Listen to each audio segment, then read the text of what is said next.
We've done it yet again. Glory be and mercy me. We've done it yet again. Here we are on the live stream. Holy cow. What a dumb weekend I had, honestly. Just a dumb weekend. Just capitalism. There's this event that I had been planning to go to. Went to the event. Found out when I got there that it had been canceled. So, I don't know, they didn't send out a presser or something. So literally just... And then now this snow. Now this ridiculous, absurd snow. Like, I was going to go grocery shopping today, like the whole thing. So I have, like, no food in my apartment. And then on top of that, everything is closed. So I literally, like, end up at the only convenience store that's actually open around me, buying, like, a package of hot dogs. Because I can't, like, eat, like, gluten or anything, right? So... just like a compounding ridiculousness of ridiculousnesses. I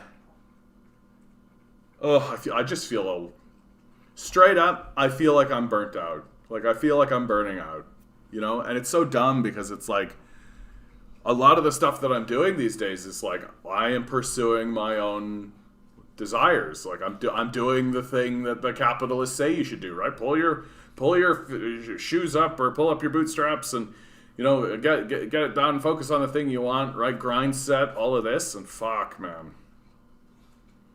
I just feel like I'm fucking burning out. Like, it's a constant thrum of just moving forward, moving forward. Everything's about just moving forward, moving forward, moving forward.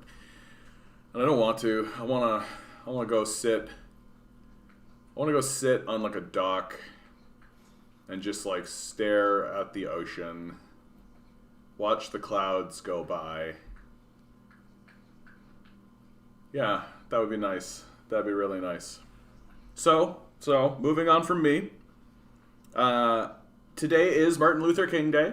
If you want to see what I consider to be like the commentary about Martin Luther King Day, you're gonna go to Some More News, Cody Johnston, the Some More News guy on YouTube. Find this guy. His newest video, which was released today, Martin Luther King Day, is absolutely brilliant. Like, it's a brilliant exploration and expose on the far right's co-option of very specific, like the Martin Luther King line, we should care more about the quality of the content, the character of a man, than the color of his skin, and how this line is being co-opted by the far right in order to suppress conversation surrounding class, surrounding economic issues, which Martin Luther King was very expressly outspoken about, right? So I strongly advise anybody who wants to get into any kind of conversation or learn anything or find anything about Martin Luther King. I mean, there's lots to look into, but recently, especially as it revolves around what the right is doing about Martin Luther King. Find Cody Johnston, the Some More News guy on YouTube. His most recent thing is brilliant, absolutely brilliant. Because, like, capitalism is doing to Martin Luther King what it does to everything, right? It finds a way to commodify him, right? They find a way to claim him as their own, and they do this in order to attempt to pretend like they're venerating him and pretend like they actually are on his side, right? Like, if you can't beat him, join him, right? But the reality is that Martin Luther King would, like, people like Ben Shapiro, like people like Jordan Peterson, like, there's no doubt that Martin Luther King would be like, these guys are losers, like, and they are. Hey, Rusty, how you doing, bud? Rusty Shackelford. Should definitely highlight King's economic views, which are suppressed by mainstream media and public education. Yeah, anything but class. Anything but class. And that's ultimately what made King as dangerous as he was. Like, if Martin Luther King had have stayed within the confines of race relations, right? If Martin Luther King had have just simply been like, black people should be treated better, right? If that's where he had have stayed, then he'd still be around. Like, if that was the only game that he was talking, if that's where he was. Because white liberals can work with that, right? But he started to very explicitly organize along class lines. That he began to see that the issues that were plaguing the black population weren't exclusive to the black population, that they were going along class lines, and that there was even white people who are supposed to be like the top of the race chain, if you want to put it that way. Even they were experiencing many of the things that the black population were experiencing because the issue is class.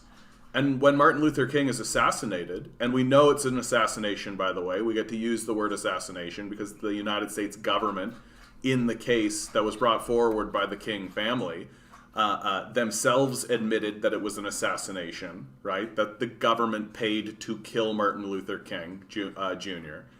And he was assassinated not at like a Black Panther rally or something like this, but he was assassinated attempting to organize white workers in a strike, right? And so it's anyone who attempts to get through the racial issue and attempt to operate along class lines, right? They need to be removed from the conversation, and that's exactly what happened with Martin Luther King Jr.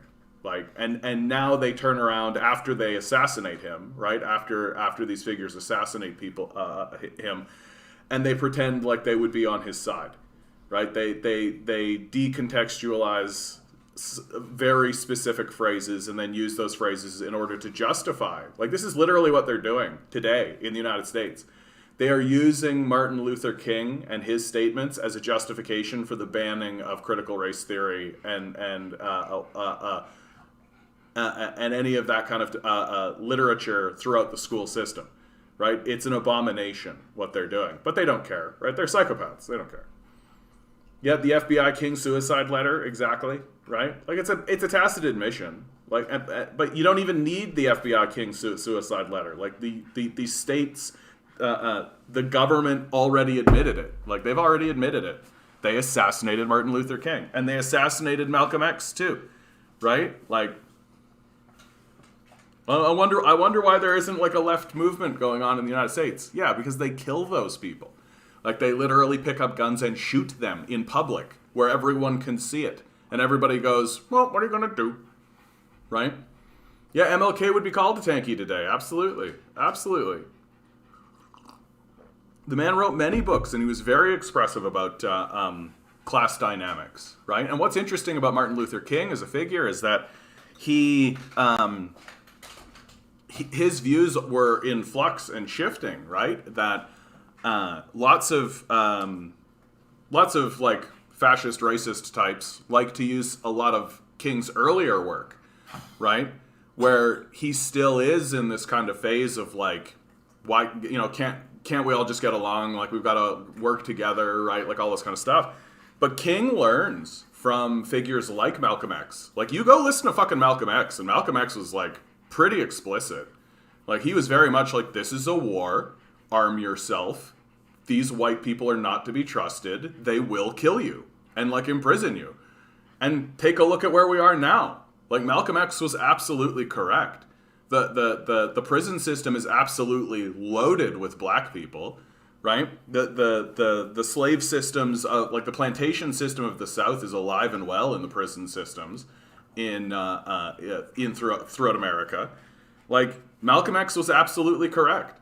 Like white people will absolutely just round black people up and throw them into prisons and claim that it's all being done for like justice or something.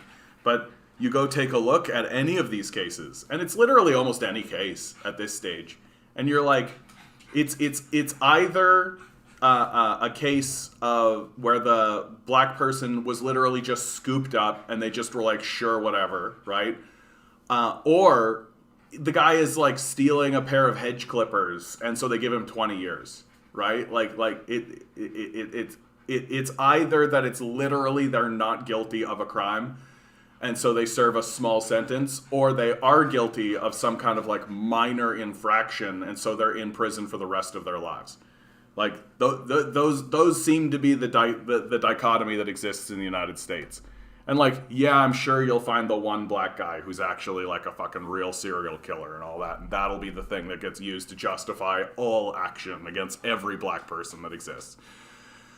But like, there's a reason why the United States prison system has like 25% of the world's prison population, right? It's because they have reenacted a slave system that people like Malcolm X were very aware of. And they knew that these sorts of things were going to happen. They were very explicit. Like, that's why Malcolm X was so militant. Because he understands what the white population is going to do to the black population. Like, we're not going to just let these people be free. Like, that's not how the white population is going to act. And Malcolm X knew it. So Malcolm X was very much like, yeah, arm yourselves. Like, don't pretend like these white people are going to treat you nicely, because we don't. Very explicitly, we don't. And so you can see how this idea of Malcolm X's starts to get infused into the work of Martin Luther King. And King starts to see it that way, right? He still espouses a message of nonviolence and still organizes along nonviolent lines. But more and more as he gets older, he begins to understand and begins to see that there is no unification with white people. Like, it's just not going to happen. Straight up. Like, the black population should be militant. The black population should be ready to defend itself. Because the white population has proven it over and over and over again. Like, we round these people up. Like, we round black people up. We just fucking round them up. And, like, if we don't lynch them, we just throw them in prison cells. And then say, like, yeah, do this work. Like, you do a day's work, we'll pay you $1, right? Like, the chain gangs are back, all this kind of stuff. And you even see, like, literal slave plantations being erected. Malcolm X truly is the cooler Daniel. Yeah. Well, I highly recommend go listen to Malcolm X's speech, The Ballot or the Bullet, right?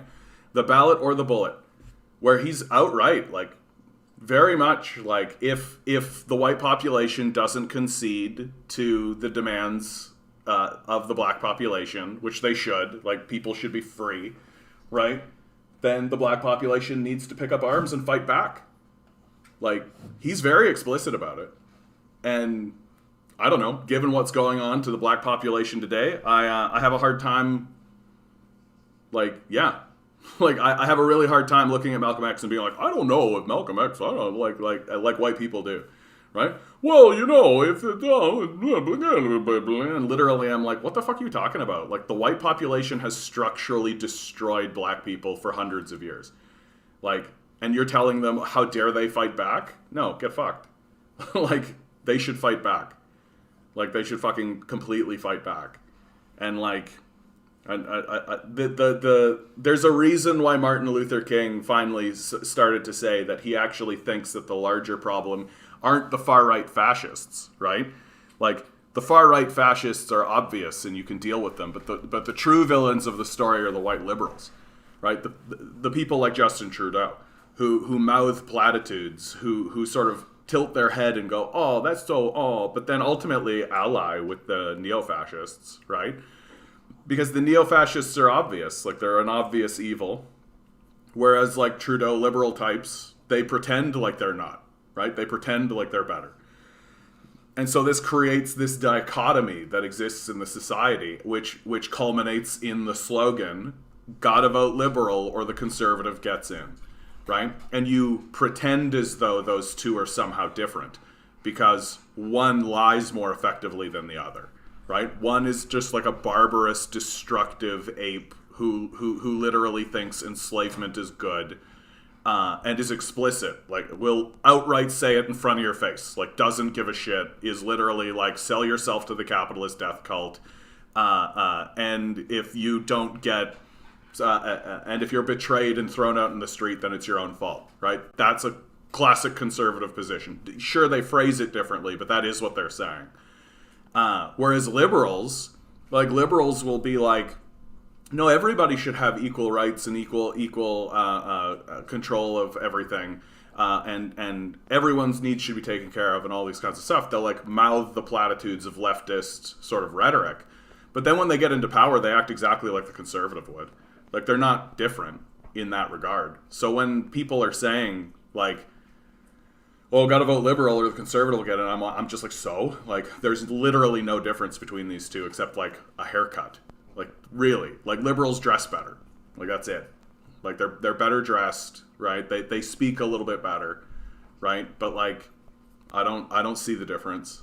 And this is essentially what Martin Luther King said on many occasions. Where it's just like the liberal class operates as a shield for capital. Like, that's how it exists. And the capitalist class puts liberals forward as a way to say to the workers, to the populace, so you can be ruled with a smile, or we can really let the barbarians loose. Right? And in this way, it's how capital disciplines labor, right? That you can either get the little pat on the head and everything stays exactly as it is, or you can get the guy with the whip. But it's a good cop, bad cop routine, and the populace completely falls for it, like over and over again, because we're extremely gullible in this regard. And not to mention that an enormous section of the populace has just been captured by capital, right? Like, literally the people who are voting for conservatives at this point are just, like, deranged. But if you call them deranged, they get all like, what are you talking about? Because part of the derangement is that they don't understand, like, reality very well. Like, they have no critique of the society, no meaningful critique of the society, right? They don't actually acknowledge the reality of the labor market, the structure of the system in any regard, which is why it's so frustrating to talk to them, because they just fall back into, like, just get a job. And you're like, dude, like, you're literally saying go sell yourself into a wage slave system dominated by billionaires. Like, but if you're disconnected from reality and you think that your own personal experience is the experience, you can say whatever you like, right? All right. So, happy Martin Luther King Day. Hopefully one day a man like him will return, right? We will see the powerful Martin Luther King. I actually believe very strongly that the prison system as it is will generate men like this, right? That the innocent men who are kidnapped off of the streets and torn away from their families and incarcerated, right? Well, eventually the system will begin releasing some of these men, right, in their older age, and these men will begin walking around their society like the prophets of yore, like the biblical prophets, and begin spitting shit like this, and then the police state will begin assassinating them, just like they assassinated Martin Luther King, right? So watch for men like this to come, because they're coming, right? The system generates men like this. It can't help itself. It has to. So, let's get into the number pick. I'm going with a 10 today. I'm going big. Here we go for today's number. It's January 17, 2022. 10 balls. There we go. Am I the only one? Each ball has a number.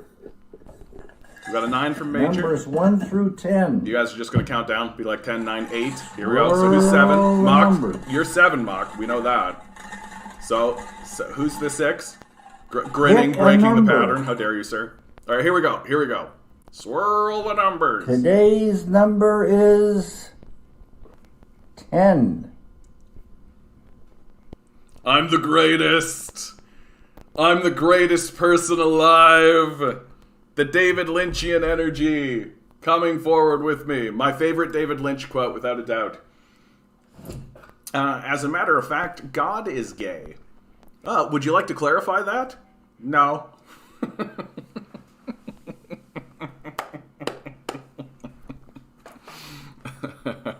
I love David Lynch, man. So normally I would go over and I would grab my guitar and I would play a song, but yesterday I was playing a song and I broke one of my strings. Yep, I broke a string. So I have no winner, chicken dinner. Yeah, there we go. Right? Maybe a chicken dinner will come my way. So unfortunately, my guitar's out of commission. I can't, and I don't have any strings to replace it. And then of course it snowed like hell, so I don't have any access. Like, so I got to go like to a store, get it,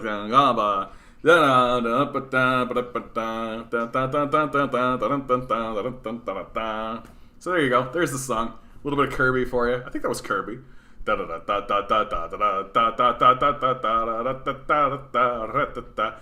I totally agree with that, as y'all. Like, but that's exactly what it's about. It's about seeing through the racial divides, right, and beginning to understand the similarities in class dynamics. And yet, the conflict between black people and Asians really hurt in both communities. Part of the reason why we need so much anti-China rhetoric is so that Asian people in our own communities will be attacked, right? The G string, oh no, my G string broke. Yeah, I was playing "Hit Me, Baby, One More Time," and I was like really into it. I was like really having a good time, like thrashing away. Smashed it, absolutely smashed it. But my parents both chipped in a little bit of birthday money. My birthday was on the 6th, and I'm actually thinking I finally have enough to go get a new guitar. I've been talking about getting a new guitar for a while now, and because this guitar, I like this guitar. It's been with me for a long time, but it's difficult to play. It's a difficult guitar to play, and I would very much like a new guitar. So maybe now is the time. Maybe now is the time to actually go out and get a new... I'd like to get an acoustic with a pickup, right? I'd like to get something that's a little easier to play, so maybe I'll put it on the table and actually do it. Who knows? So here's the fun thing that's going around today, right? Doug Ford goes on television while FaceTiming, right? With he's driving around, and to be fair, what he's doing is like he's finding people who are stranded and stuck, right? And he's actually like helping those people. And like this is exactly the Doug Ford that I know, right? And exactly how Doug Ford kind of builds his reputation and gains traction in the society, is that Doug Ford sees himself and wants to be seen as like a gunslinging cowboy, right? Like he wants to be seen as like a gunslinging sheriff. That's really who he is as a person, like deep down. Like, he believes he's a good guy. Like, he believes that he's doing good in the world. And the way he's doing good is by walking around, seeing a problem, and then being like, pa-pow, pa-pow, pa-pow, right? Oh, you're stuck out there, eh? Pa-pow, pa-pow, right? Oh, you're calling me because you got a pothole in front of your house. Ah, pa-pow, pa-pow, pa-pow, right? Like, that's how he views... Like, I've always said this about Doug Ford. And Rob Ford was the same. Like, I think that they would be really great administrators, right? Like, if their job was being, like, an administrator for, like, a sanitation department or something, I think they would be great. I think that people would really love them, right? Because they clearly are dedicated to this idea that, like, you have a problem, I'm here to solve it, vote Ford, right? Like, and people really, really, really respond to this. Of course, like, Ford's failing as a governor is that he doesn't actually govern, right? That, like, he's one of these guys who, like, doesn't care about systems, just thinks you need to get a better job, right? Just go get a better job, get a better education. What's the problem? And then cuts your funding to education, cuts the education system itself, right? Goes after all of the systems, right? Creates cuts across the board, and then says... but it's up to you, Mr. Individual Man, to individualize your individualism, right? Which is a convenient position to take from a, wealthy inheritor, right? So this moment is getting made fun of a lot. Like, here's the Beavertons take, right? Ontario teachers intentionally strand themselves in snowbanks for chance to actually speak with Doug Ford, right? Like that kind of thing. And so this moment is like taking a lot of like Ford has taken a lot of flack for this, for what he's doing. But the reality is that for his base, right, and for undecided voters as well, and many liberals, shit like this plays. Like this plays. This is and it's very easy to believe that, like, sure, is Doug Ford and the Conservatives like being a bit cynical? Like, are they cynically taking advantage of crises in order to pander for votes and all that kind of stuff? Sure. But I also believe that Doug Ford is probably like, yeah, I go around and help people. Like, what's the problem with that, right? And I'm happy to. Like, these people are stranded, right? I'm driving around trying to find people who are stranded, and then I'm helping them. Like, you can't say that he's not doing that. Right? You can't say that he's not doing that. And whether he's doing it cynically for votes or whether he's doing it because he genuinely actually does care about the reality of what it is to be stranded, the result is the same, right? I'm stuck on the side of the road, right? My vehicle's not starting, or maybe it's stuck, right? Or anything like this. And then along comes a big, like, GMC Jimmy, right? And window rolls down, and it's fucking Doug Ford. And he's like, hey, you guys need any help? And you go, yeah, I absolutely would like some help, right? Like, if that happened to me, and I am like diametrically opposed to Doug Ford for very many reasons, I would be like, oh shit, like, that's a really nice moment. Like, that's a really nice thing that Ford is doing for me, for sure, if I'm stuck on the side of the road. And you can't, so like, even if it's being done for like the most cynical rationale, whatever, it's going to play. People love this. This is exactly the kind of shit that people are going to remember come election season, come election time, and people are going to be like, you know what, man, Dougie was out there. It was a crisis. There was the things going on, and Dougie was in it, trying to help the best that he could and all this. And then, like, you stop and pause and think about it for like 30 seconds, and you go like, wouldn't it have been better if there was actually funding for like an institution in order to take care of this? Like, why does Doug Ford, the Premier of Ontario, have to go out himself and act like the gunslinger here? When, like, isn't there like a department for this? Like, isn't there like actually like some kind of department that is responsible for going around and seeing like, hey, is anybody stuck in the middle of a fucking storm, right? Like, isn't there some kind of crisis hotline? Isn't there something you can call? Isn't there someone whose job it actually is to do this? And then you find out that, oh, Doug Ford has actually cut that, right? And of course Doug Ford's cut that because he's cut everything. Like, he cut everything across the board. And so what you're doing actually is you're celebrating Doug Ford helping you through a crisis that he himself is making worse, right? Like, that's what's actually going on here. And but Canadians and Ontarians especially don't have a systemic critique of their society, just straight out. Like, and I think at this point it's the majority, right? The majority of Canadians don't have a systemic critique of their society. They don't exist with class consciousness, right? Like, that class is not the first thing that jumps into a person's mind when they're having a conversation about the realities of what it is to be in their society or anything like this. They certainly don't vote along class lines. They certainly don't vote with class interests. And so if you don't have that in your head, right, if you don't see that, like, Doug Ford cuts funding for this institution and then goes around pretending to help people or actually helping people because of the cuts that he himself made to the institution, like, if you don't understand that connection, then you can just fall into, like, yeah, symbolic action gives good feels, right? Looky, it's Dougie. He's going out there. He's trying to help us, right? Like, wow, Doug Ford came and he filled up my pothole right after cutting funding to the highways so that you're going to end up having more potholes, right? Like, it's the grift that conservatives have been running for decades now, which is that they want to eliminate public systems and then privatize them, and then get credit for the work that gets done in the privatized system right after they gutted the public sector, right? Like, it's the same grift. It's all the same. And, like, you can see how effective this is being. Let me get rid of this. I got a lot of good articles today, so we're going to go through. I found this really interesting. Is this it? No. Come on.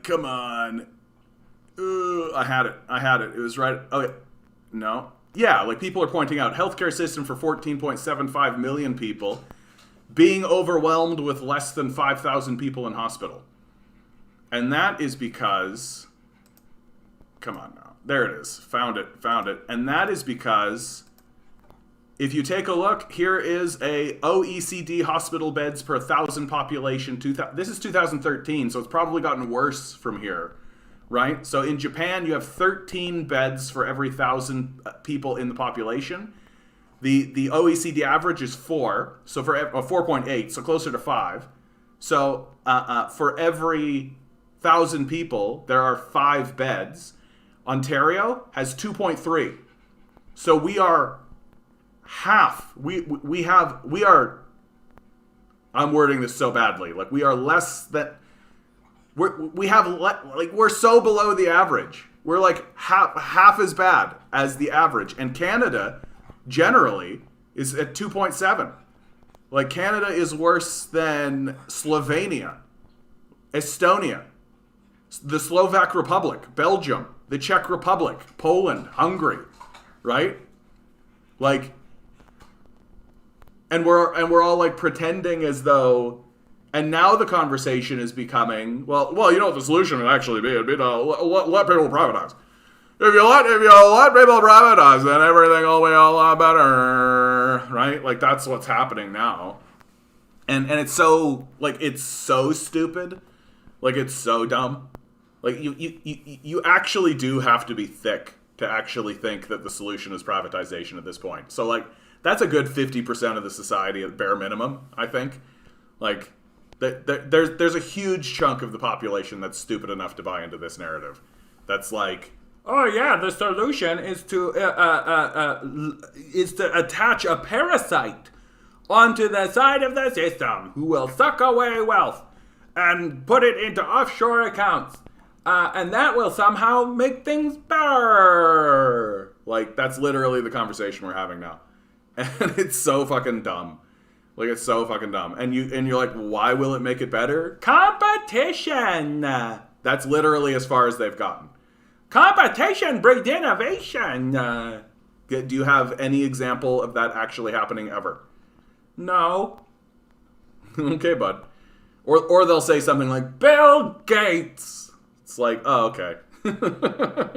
Like, completely ignore the fact that Bill Gates benefited from, like, literally 100 years of subsidization of government supports, that his family literally, like, bribe a congressman in order to privatize computing the minute that it's going to begin actually profiting and actually begin being useful somehow. Like, we really are in a period of time where, like, if you don't acknowledge reality, if facts don't matter, if empathy and compassion and all these things are irrelevant to you, then you can just make whatever claim you want. I'm actually kind of surprised that right-wingers even make claims anymore, right? Like, they literally should just start saying, like, yeah, we want money. Get fucked. Like, they literally should. Because I do think that, like, everybody that's voting conservative, and probably most of the people that are voting liberal, would be like, yeah, that's correct. Like, the sense that they're like, oh, I'm ashamed of what's going on. Like, I think the only reason they don't talk this way is because they understand that it'll militarize, or it'll make the left more militant, right? That as long as they can keep tricking the left into the left actually believing that these people are capable of rational thinking or capable of empathy, then the left won't understand that what we need to do is get militant and surround the halls of power, right? Like, so as long as they keep pretending and keep espousing these, like, oh yeah, we genuinely care. Yeah, of course we genuinely care. Yeah, we're actually trying to build a stable civil society, actually. Certainly we're not trying to just extract as much wealth from you and put it in offshore accounts and then abandon you. That's certainly not exactly the thing that we're actually doing. Yeah, we definitely should just privatize the healthcare system.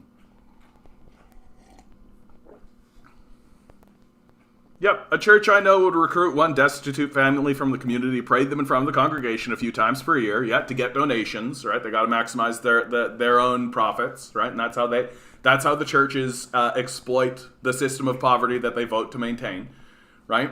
Like, yeah, symbolism is a powerful propaganda tool. Well, you remember, like, the welfare queens, right? Like, you remember, like, Reagan managed to like Reagan and then Clinton managed to dismantle the welfare system, like literally abandoning like millions of children, because one black woman is living like a queen, right? So they just lie about it. And as long as you can show a picture, right? And it's the same thing over and over again. You literally just need to like think about like the Uyghur genocide narrative, right? Like the how this myth gets perpetrated throughout the populace. Literally all they did is they show a picture of like an aerial shot of a compound, and they say that's a concentration camp, 8 million Uyghurs. And that's it. Like, that's the entire claim. And huge sections of the populace are like, oh my goodness, China doing genocide. I saw a picture of a building. Right? Straight up. Like, just like, put on some ominous music. Boo. Show like a picture. Right? Then show like one person in a jumpsuit who's like an actual prisoner in like an actual prison, because these places have actual prisons still. And then just be like, yeah, there's a genocide going on. We know because one guy actually went and talked to the terrorist organizations that exist in China, and they said that there's a genocide going on, and we can trust them because they're the terrorists. Oh, and by the way, that guy says that he was sent on a mission by God to destroy China. So completely believable, right? But like, we're such suckers for this shit. Like, we're such suckers for it because. Like, there's a reason why the race relations in America are as bad as they are, and they're staying as bad as they are. Because at the end of the day, Americans are xenophobic racists, right? They love it. That's really what it comes down to. Like, they love it. Like, I remember I watched the film Black Klansman, which is a film about a black man who becomes a police officer, and then with the help of a white Jewish man, infiltrate David Duke's Ku Klux Klan, right? And essentially run a sting on them.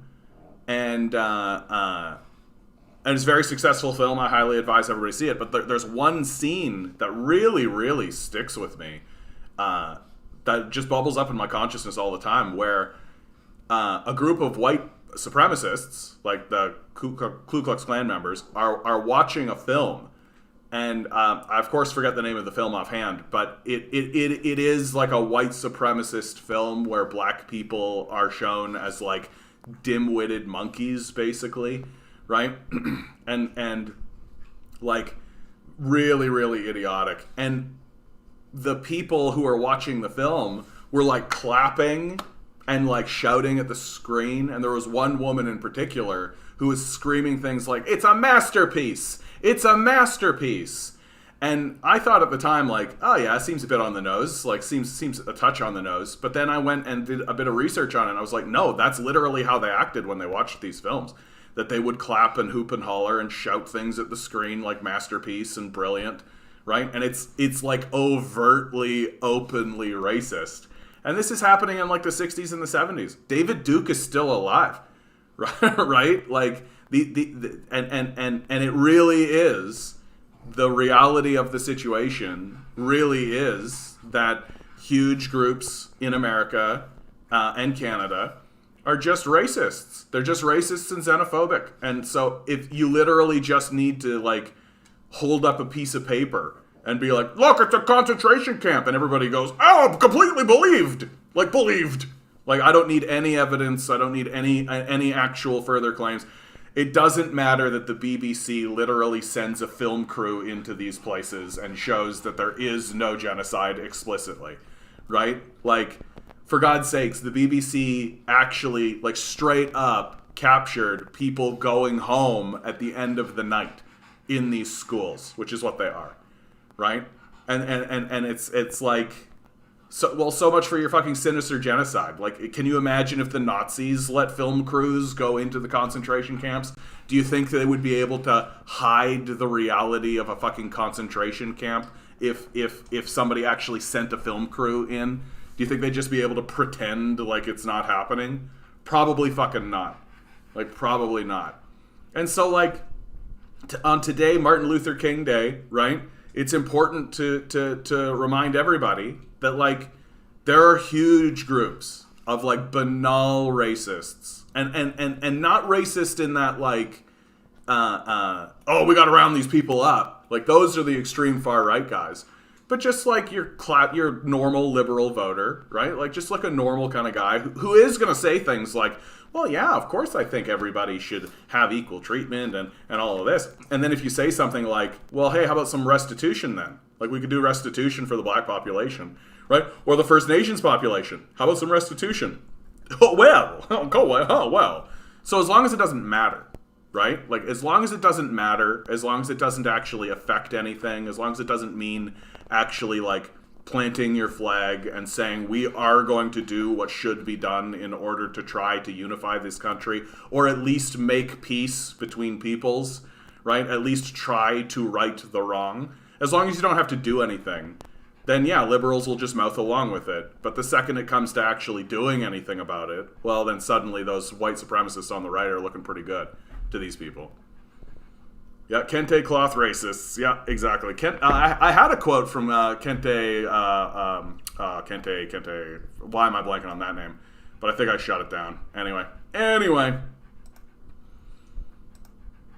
Here's something that I wanted to talk about early. I wanted to talk about this early because I really think that this is actually central to everything, and we don't ever really talk about it, right? Which, the top 5 regrets of the dying. So we've done studies, like we've asked dying people, like, hey, what are your regrets and all this kind of stuff? And the responses that come back are pretty consistent, right? And they've collected this data and they've released these reports, right? You can find this shit all over the place. Number 1, I wish I had the courage to live a life true to myself, not the life others expected of me. Number 2, I wish I hadn't worked so hard. Number 3, I wish I had the courage to express my feelings. Number 4, I wish I had stayed in touch with my friends. Number 5, I wish that I had let myself be happier. This is what happens at the end of a person's life, right? And capitalism is the antithesis of all of this, right? Why can you not live a life true to yourself? Because you've got to sell yourself to the death cult, right? Why do you have to work so hard? Because you've got to sell yourself to the death cult. Why can't you express your feelings? Because you've got to obey the death cult. I wish I had stayed in touch with my friends. Well, what's stopping you from doing that? Oh, you're sacrificing your entire life to the death cult. And I wish I had let myself be happier. Well, how do you do that? How do you let yourself be happier while simultaneously contributing to a death cult, right? And like, when I look at what the elderly are saying, and I'm told my whole life I'm supposed to respect the elderly, right? So here's what they're saying, right? Here's what they're saying to us, right? Live a life that's truer to yourself, right? Don't work so hard. Express your feelings. Stay in touch with your friends. Let yourself be happier. And I will just encapsulate that all into a saying that I've been saying all the time. Abandon the death cult. Get rid of the capitalist death cult. Stop participating in the capitalist death cult. Right? Like, they will abandon you. They have abandoned us. Right? Like, over and over again, they are abandoning us. In so many different ways. Like, they do not give a fuck about us at all. Right? And they don't care if at the end of your life you go like, oh God, I wish I had have not sacrificed my life to capitalism so much. They care about getting your labor from you, right? That's what they care about. Hey Alex, how you doing, bud? Good to see you too. Glad to see you. Oh my God. What a time to be alive, eh? What a time to be alive. It just seems like we're living in like an enormous mass delusion at this point. Like we're really like pretending like life isn't how it is. It's very wild to me. So, moving on, I think this is an important Jacobin article. So this is the article I'll be reading aloud today. The CIA may be breeding Nazi terror in Ukraine. may be breeding Jacobin, by Branko Marketic. The CIA has been secretly training anti-Russian groups in Ukraine since 2015. Everything we know points to the likelihood that includes neo-Nazis inspiring far-right terrorists across the world. The US government has a well-documented history of backing extremist groups as part of a panoply of foreign policy misadventures, which inevitably end up blowing up in the American public's face. In the 1960s, the CIA worked with Cuban anti-Fidel Castro radicals, who turned Miami into a hub of terrorist violence. In the 1980s, the agency supported and encouraged Islamic radicals converging in Afghanistan, who would go on to orchestrate the September 11th attack. And in the 2010s, Washington backed Syria's not-so-moderate rebels, who ended up smashing a swath of who ended up cutting a swath of atrocities through civilians and the Kurdish forces that were meant to be U.S. allies. Based on a new report, it looks like we may soon be able to add another list of that fatally unlearned lessons: Ukrainian neo-Nazis. According to a recent Yahoo News report, since 2015, the CIA has been secretly training forces in Ukraine to serve as insurgent leaders. In the words of one former intelligence official, in case Russia ends up invading the country. Current officials are claiming the training is purely for intelligence collection, but the former officials Yahoo spoke to said the program involved training in firearms, cover and move, and camouflage, among other things. Oh, I know, buddy, Nazis, right? This guy. Given the facts, there is a good chance that the CIA is training actual, literal Nazis as part of this effort. The year the program started, 2015, also happened to be the same year that Congress passed a spending bill that featured hundreds of millions of dollars worth of economic and military support for Ukraine. One that was expressly modified to allow that support to flow to the country's resident neo-Nazi militia, the Azov Regiment.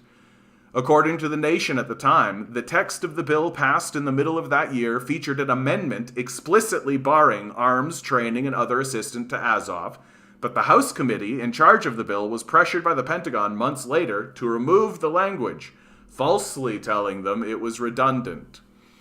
Despite sometimes open acknowledgement of its Nazism, its former commander once said the historic mission of Ukraine is to lead the white races of the world in a final crusade for their survival, in a crusade against the Semite-led Untermenschen. Azov was incorporated into the country's National Guard in 2014, owing to its effectiveness in fighting Russian separatists. U.S. arms have flowed to the militia, NATO and U.S. military officials have been pictured meeting with them, and members of the militia have talked about their work with U.S. trainers and the lack of background screening to weed out white supremacists.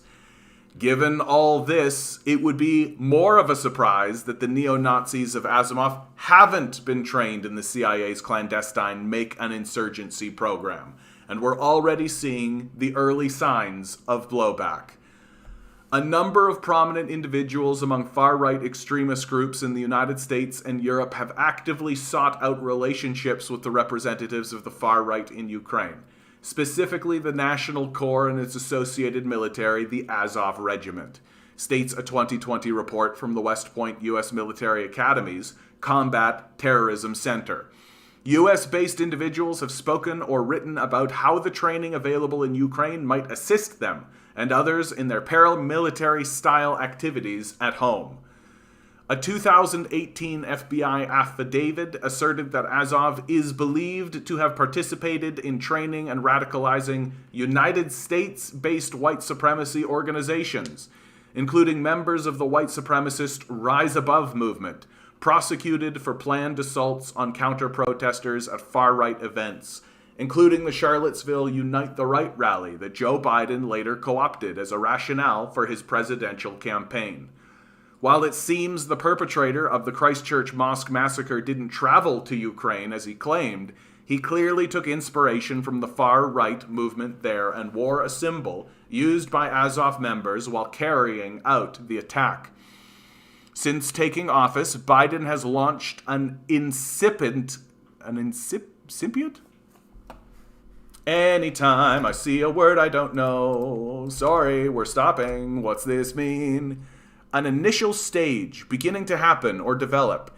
Incipient. All right, cool. Since taking office, Biden has launched an incipient domestic war on terror on the basis of combating far-right extremism, even though the strategy is quietly aiming to target left-wing protesters and activists, something it has already done. Yet at the same time, 3 separate administrations, Biden's included, have been providing training, weapons, and equipment to the very far-right movement that's inspiring and even training those same white supremacists. Destroying the village to save it. Adding to the absurdity here is the reason Washington has been given Ukrainian Nazis its assistance so that they can serve as a bulwark against Russia, which war hawks liken, as they always do, to Adolf Hitler's regime and its expansion through Europe in the 1930s. While Vladimir Putin's Russia may be a malevolent actor on a number of fronts, Putin's recent incursions into neighboring states like Ukraine are driven largely by the expansion of the NATO military alliance up to his borders and the security implications that come with it. In other words, to stop what U.S. hawks classify as the next Hitler and Nazi Germany, Washington has been backing literal neo-Nazi militias in Ukraine, who are in turn communicating with and training homegrown white supremacists, which Washington in turn is ramping up a menacing, repressive bureaucracy at home to counter. It's what some have called the self-licking ice cream cone in action. The U.S. national security establishment creating the very threats that justify itself. Instead of diffusing the tensions by simply agreeing to long-standing Russian demands to set a hard limit on NATO's eastward expansion, Washington has apparently decided that unlimited planetary military dominion is so important that it would rather just get into bed with actual fascists. The U.S. alliance with Nazi-infected Ukraine has already proven awkward for a president who is both trying to strike a contrast with his far-right predecessors and establish the United States as the leader of a global effort to strengthen democracy. Late last year, in a vote that went completely unreported in the press, the United States was one of just 2 countries, the other being Ukraine, to vote against a UN draft resolution combating glorification of Nazism, neo-Nazism, and other practices that contribute to fueling contemporary forms of racism. Both countries have consistently voted against this resolution every single year since 2014. And here in Canada, we abstain. So it's not like we're voting in favor of it either. The Biden administration deployed a nearly identical boilerplate explanation for its no vote that Donald Trump had used, citing the constitutional right to free speech, even for those with repugnant views. But this concern is hard to square with the text, which simply expresses concern about public memorials, demonstrations, and rehabilitation of the Nazis, condemns Holocaust denial and hate violence, and calls on governments to eliminate racism through education and addressing far-right terrorist threats. All roughly the same as Biden's own rhetoric and policies. Washington's real concern here lies in its description of the resolution as thinly veiled attempts to legitimize Russian disinformation campaigns, denigrating neighboring nations, meaning Ukraine. But Ukraine's connections to modern Nazism are far from Russian fake news and are in fact an extensive and well-documented. From Azov's official incorporation into ranks of Ukrainian law enforcement and government officials with far-right ties to state-sponsored tributes to Nazi collaborators and promotion of Holocaust denial. It's no small irony that the U.S. president, elected in large part to halt the perceived march of fascism at home, is continuing long-standing support for literal Nazis in what might as well be the nexus of international fascism. And if these Ukrainian Nazis really are among the insurgents being trained by the CIA, it will be no small tragedy if one day they take the same career trajectory as Osama bin Laden. That's exactly right. That is exactly right. right? That the CIA is responsible for training the people who did 9/11. And now the CIA is training Nazis to act as like a bulwark or anything like this. And I've had people argue this to me, that like it's completely fine to train Nazis because we're using them as fodder in a war. And it's like, you're pretending as though you have control of these people. Like, you're pretending as though Nazis, you'll just be like that. So you're telling me you're going to organize these guys and then what? Smash them against the rocks of the Russians, right? Well, what if they don't smash? What if in fact they entrench? What if in fact they gain power? What if in fact they begin to plot? What if in fact they begin training Nazis across the world? What if in fact they are the hub of a rising Nazi sentiment that we are actively funding? Right? You want to come up, buddy? You want to come up? Let's get you up. Come on. You want to... Oh, now we're fighting. Okay. Well, what is it? You want to come up or you don't? You want to come up on your own? Is this what's up? Up. Up. Up. Oh, now you want help. Okay. Wait. You don't get it both ways. You don't get it both ways. Come up then. Up. Okay, well, don't fight. Okay, if you're going to be like that. Well, which is it? Do you want up or do you not want up? Do you want up or do you not want up? Do you want up or you don't want up? Oh my god, you're a little weird floofer.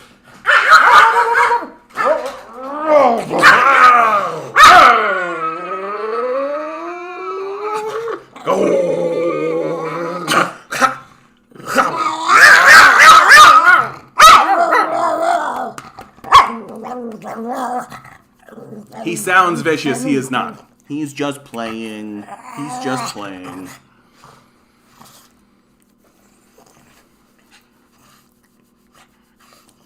See this guy?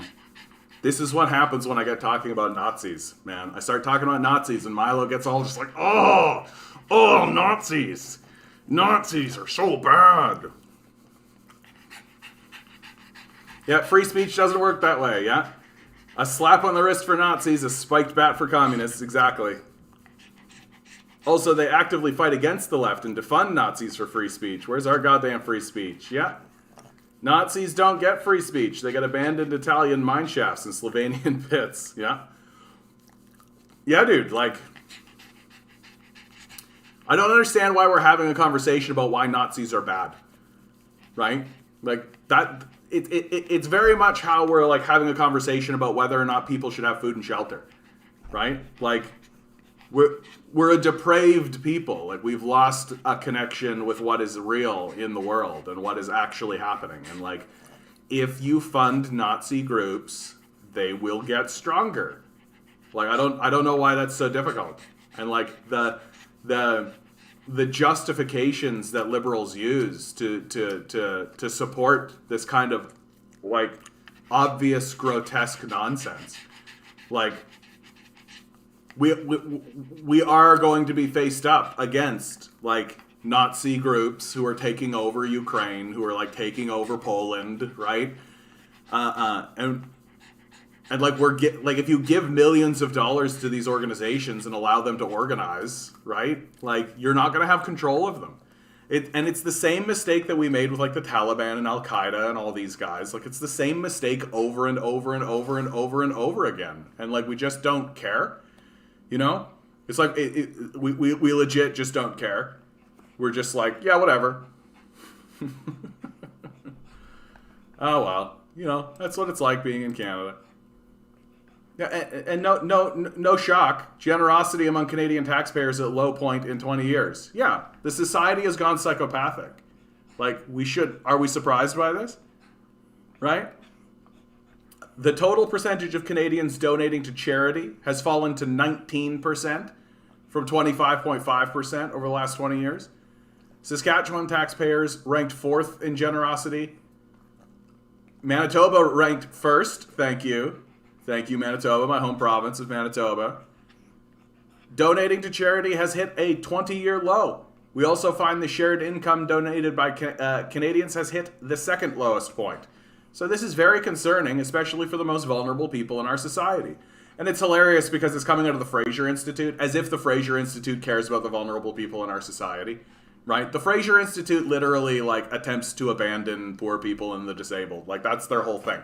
And the Fraser Institute would be the institute that would argue that, oh, you should cut taxes for people, right? You cut taxes for people, and then like they'll trickle that in, and you'll get so there should be an increase in charity, right? Well, no, because wealth has a distorting feature, right? Wealth distorts your ability to be compassionate and to have empathy, right? Once you attain a certain level of wealth, you lose the ability to have these things. And the only way you can regain them is by doing the one thing that no economist or politician or anything will let anybody do, which is give all your money away, right? Like, stop being rich. Like, that is actually how you regain your sense of empathy and regain your ability to have reason and compassion in the society, right? Is that you give your money to the poor, right? Maybe read that book you pretend to read. And you know, you go to church and you pretend to give a shit about your church or whatever, like all that kind of stuff. Maybe actually read that book, right? And so now you're seeing like literally an institution that is embedded in the death cult, which is the Fraser Institute, right? Everything is about market-based trickle-down economics in the Fraser Institute, right? If I see a person who is an economist from the Fraser Institute, I immediately think that they're just a hack, right? Like, they are the most illiterate person in the conversation because they're worse than someone who doesn't know anything because they think they know things. And you literally gotta like get them up, right? You gotta pull them up, right? To even get to you don't know anything, and then you can start actually training them and teaching them, right? It's very difficult to have conversations with Fraser Institute people because they're so dumb, like they're so stupid. Anyway. So even these guys are starting to admit that, like, yeah, the system is training sociopaths. Like, the system is training psychopaths. Like, people are less generous. People are giving less money, right? Yeah, good thing I still give a good deal of my money away. Don't want to become a psychopath. Yeah, and I've already made that claim, that promise for myself. Like, if I ever get into a position where I'm making any kind of money whatsoever, I'm just going to give most of it away. Like, I'm going to keep money so that I can, like, live, you know, be alive in the world. But, like, I don't want to get to a point where I can like create a false reality, right? Because that's what happens. You begin creating a false reality because you just normalize the fact that you are this wealthy person living in the society, right? And you just don't acknowledge that all of your relationships are inherently tainted by it. Like, I've seen this happen in real time, right? Like, business owners. Like, I've talked to business owners, and they're kind of confused about, well, why is it that when people leave my employ, they act very much like I've done something bad to them, right? Where I'm like a villain in a narrative. Hey, Eric, how you doing, bud? And because they don't understand that, like, they are part of one class and the workers are a part of another class, and the workers understand that they're being exploited, right? And that's definitionally, right? That's just by definition. So even though the business owner, and I know these people, like, they're good people, like, they're not evil people by any stretch of the imagination, but they're on the ownership side of the equation, right? They're on the ownership side of the equation. So while they might be good people trying their best and doing the best that they can, they're operating in a slave system, right? And the worker inevitably feels like they get ramrodded because by definition they have been ramrodded, right? But that doesn't have anything to do with the quality of the character of the person. It has everything to do with the structure of the relationship, right? And because Canadians don't actually have class consciousness, right? They can't actually discuss what's happening to them. And so you end up with a disgruntled working class that lacks the ability to articulate why it is, in fact, they feel disgruntled. And because the owners are not really doing like a class analysis, right? They just take it personally. They're just like, oh, well, we must have had, like, he must have just, I don't get it, right? Like, and that's really how it is. Hey, Onward, how you doing, bud? Oh, I know, little pugger. Oh, I know. You hate it when I move you about, because you like to be an autonomous person too, right? Free the pug. Free the pug. Free the pug. Okay, buddy, I'm going to put you down. Whoa, that's a good boy.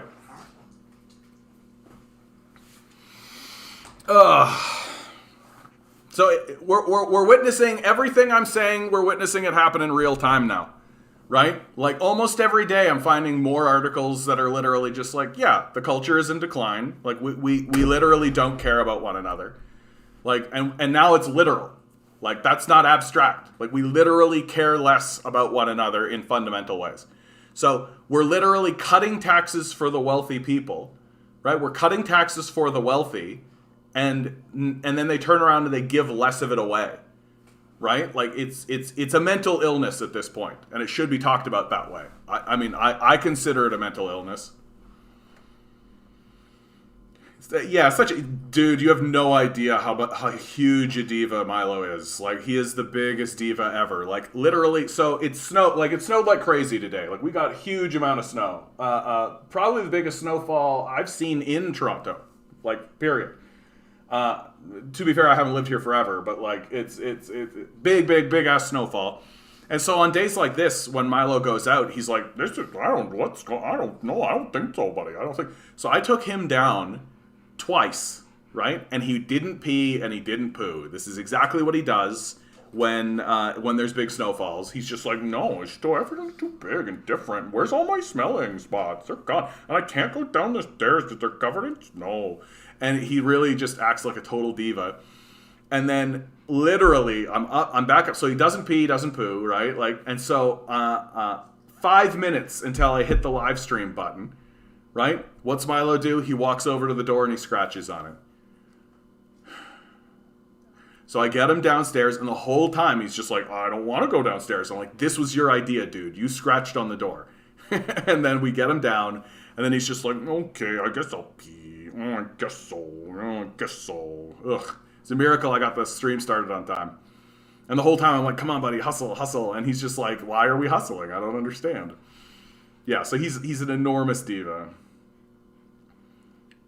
Yeah, or they say that the people are just envious for their wealth. Yeah, I hate that argument so much too, right? Like, because it's not different than saying, like, people who are drowning are just envious of people who are walking on the land, right? Like that if you're drowning and you shout out, why won't you save me? You say, oh, you're just envious of people who aren't drowning. And it's like, I mean, it's not envy, first of all. Like, I think it's a pretty rational position to say, yes, I would like to not be drowning, right? I think that's pretty rational.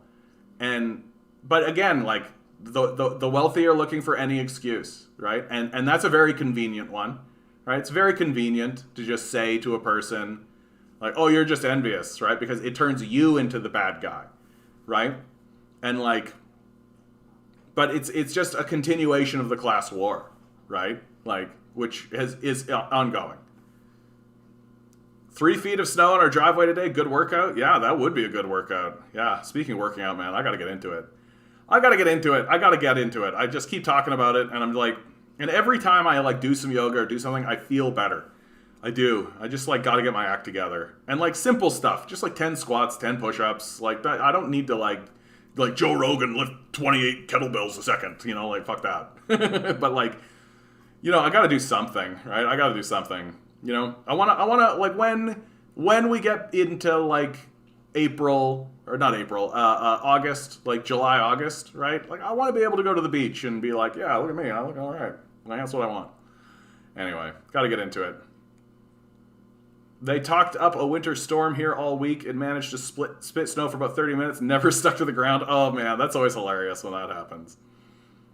Never snows here anymore. Used to happen several times every winter. Interesting. Yeah, could it be the global warming? Maybe we're getting your snow. Maybe the snow is just like, nah, Georgia, let's go visit Canada. Karate every week? Yeah, try to. It's been irregular. Of course it has been. Like, what? This, everything's nuts. There's no such thing as regularity anymore. Everything's odd and strange. 6 inches snow in Pittsburgh. My kid told me the other day that Walmart treats her badly as an employee. Yeah, she doesn't know politics, but she does know things should be different. Lots of Americans are like that. Low-level discontent. Yeah. Well, and because of the nature of the capitalist system, it's no longer capable of even pretending, right? That, like, when I was working, like, when you work in the capitalist structures, they try to be smiley about this. Like, the good institutions understand that, like, just be smiley, like, just normalize the wage slave system, right? Just like, you know, be kind, all like, have the edifice of being nice, right? But it can't even manage that anymore, right? And the public itself is under such enormous amounts of strain and stress that the false niceties that exist in the commercial exchange can no longer be maintained, right? So, like, you always are going to encounter just shitty people. And when you encounter those shitty people, they're going to be the shittiest people. Like, way worse than before. And the reason is because of the system of wealth extraction and abandonment, right? Like, people are being abandoned. And then they also lack the tools to be able to articulate their abandonment, right? And because everything is telling them that it's all individualism, right? Then people just, people really onboard it, right? People really onboard it, and people really individualize it, right? And why shouldn't they? Because everybody around them is telling them that it's about their individualism, right? And there's no, like, systems or anything that are actually supporting them or helping them or talking to them, right? And so will we... I'm of the opinion, right? Like, your kid should, like, just tell that job to get fucked. I mean, if she can. Reality asserts itself in that conversation for sure. But, like, she should learn at an early age that, like, it doesn't get better than this. Like, it's not going to get better. Like, as long as there are capitalists in charge of this system, the best you're going to get is this, but with, like, a little smile. Like, that's the best you're ever going to get.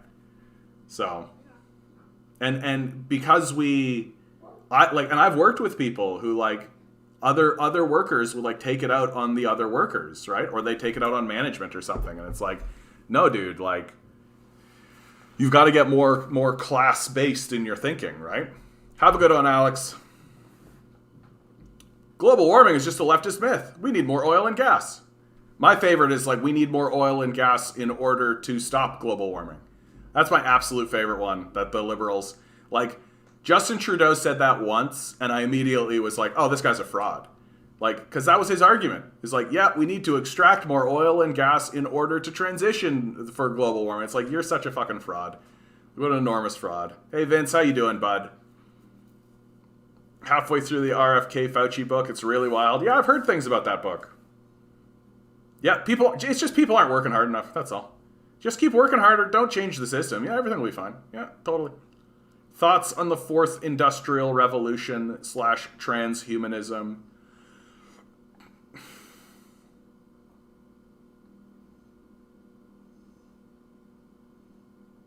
I mean, I feel like it's a nice... Like, when the Industrial Revolution was occurring, right? How should I say this properly? I worry that a lot of it is just, like, hype. It's just salesmanship, right? Like, oh, the fourth revolution and going into all of this kind of stuff. Oh, you're joking. Yeah. How dare you, Vince? How dare you, Vince? But anyway, long story short, I think a lot of that fourth industrial revolution / transhumanist kind of stuff is just salesmanship. That's all it is. It's just like, oh, I have products that I can sell, and I can sell it with this blibbity blobbity blue. Like, if I talk, like, it's just like Elon Musk is like, yeah, we're going to Mars. Yeah, we're gonna go to Mars, you guys. Yeah, money, please. Right? Sometime this week, Sam Cedar will be going on Jackson's stream to discuss voting Democrat versus third party. It looks like this Jackson guy is really going up the ranks really quickly. Good for him, man. Yeah. My opinion of Jackson Hinkle's show is that it's like Entertainment Tonight. Like, it's like the Entertainment Tonight of leftist commentary, which is, like, fine. But, and that debate will be interesting enough, I'm sure.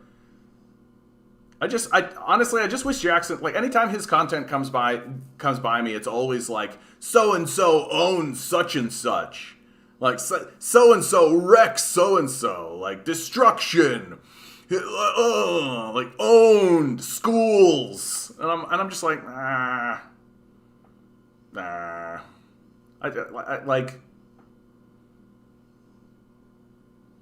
I understand that you want to focus in on the disagreements, because the disagreements are where, like, the resolutions happen and where you can kind of find more kind of cohesive action. But I just find too often, like, it's just like chest thumping and like just trying to, like, assert my dominance and I'm right and therefore I'm the boss. It's just like, anyway, I've talked about that before. Honestly, when I do have a kid, I want to teach my kid how screwed up capitalism is by doing the whole lemonade stand thing. Just get him to play Monopoly, dude. Just get him to play Monopoly and then, like, really make it clear to them, like, this is how it works. Like, this is the capitalist system. Like, in its most rudimentary sort of way, in its most boiled down way. And, like, play a couple of games of Monopoly, right? Like, play a couple of games of Monopoly and then be like, okay, now we're going to play a game, and we're actually going to play the game the way it actually is. And then you take most of the money, take all of the properties, right? And then say, okay, we're going to play. Right? And even better, don't give them any starting capital. Right? Like really be like, yeah, this is how it is, right? Like, one person owns all the property, owns all the money, right? Well, now let's play. What's going to happen?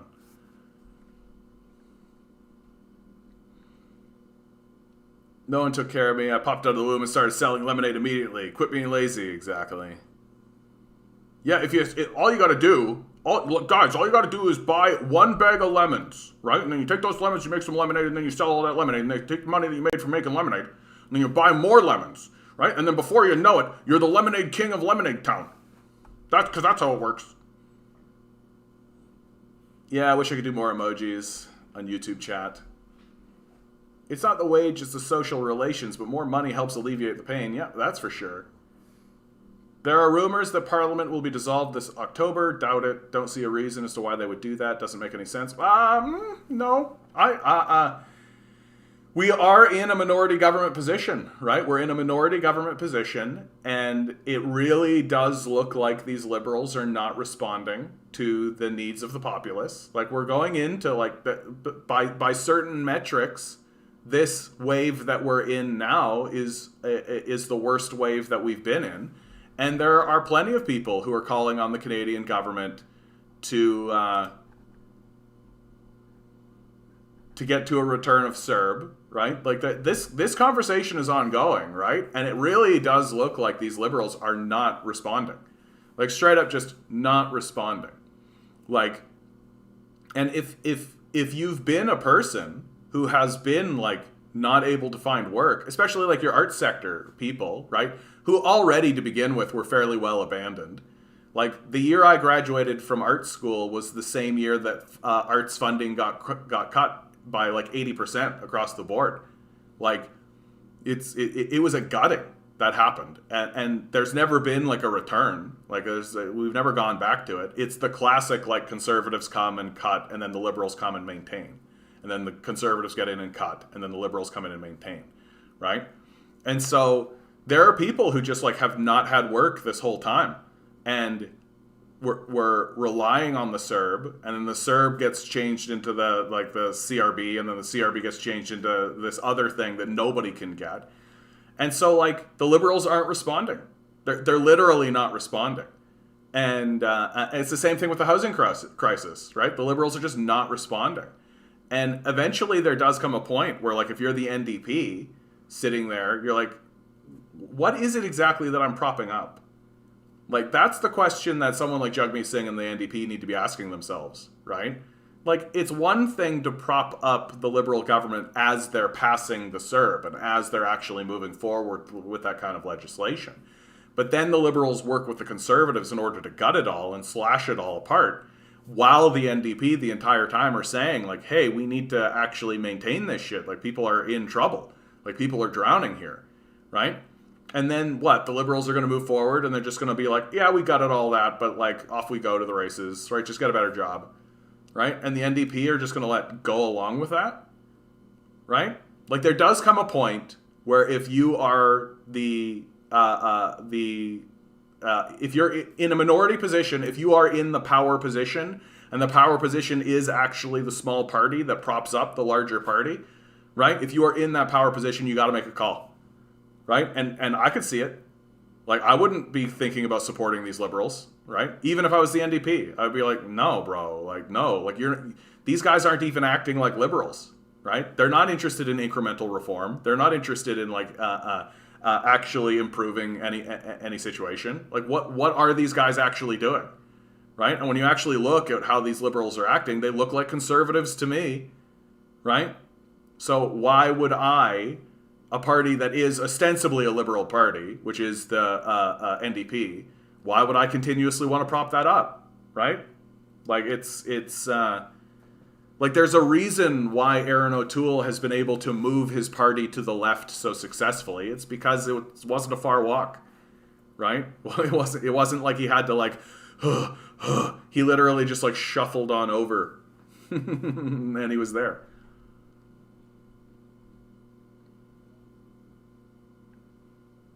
Oh, God. We're going to hit Infowars. Good to see you, a lot more, man. Yeah, libs have been owning the Conservatives in their own mind for a long time and losing. Yeah. Oh, yeah.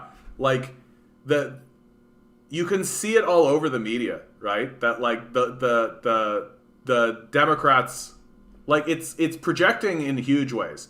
That the Democrats and, like, the liberal types they keep sending stuff around being like, these conservatives are terrible, and these Republicans are awful, and Trump was such a bad, and all this kind of stuff. And I'm like, literally, like, what's the difference between Biden and Trump, really? Like, really? Like, let's get really, like, on down to brass tacks, right? And, like, they're not, but they don't care about that. It's all optics, right? Like, if you're a liberal in America, it's all about optics. Like, there's nothing, you don't live in reality. Reality doesn't matter, right? It's all just optical. Yeah, we need more Richard Wolff, less Chrystia Freeland, absolutely. Yeah, no 200 for pass and go either. Absolutely, bud. Honestly, my opinion in regards of a third party is it's totally useless until there's electoral reforms where you abolish the first past the post and the electoral college. You might as well be fomenting a revolution, right? Like, that kind of talk, like, you're never going to get that unless there are literally people surrounding the halls of power. Like, you're not going to elect people to actually change the system that elected them. It's just never going to work that way. So what you are genuinely talking about is like a full-scale revolution where the halls of power are surrounded. Like, that's the only way that kind of stuff is ever going to happen. I didn't have money to buy lemons. I pulled those out of my bootstraps too. That reminds me of that meme. I love this meme where it's like, boomers, when life gives you lemonade, make lemons. Or when life gives you lemons, make lemonade. Oh my God, I can't believe I fucked it up. Boomers, when life gives you lemons, make lemonade. Gen X, when life gives you lemons, make a fully branded, specialized lemonade to hit that niche market. Millennials, what, you think life just gives you lemons?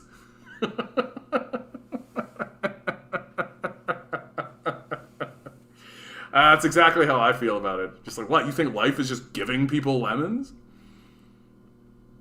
Turned on the TV, saw Infowars. Oh, good. Yeah, you watched it for a solid 10 minutes. The best entertainment. Oh, yeah. It would be worrisome if any... Like Alex Jones, like, there's a reason he's popular. Like, there's a reason he's popular, right?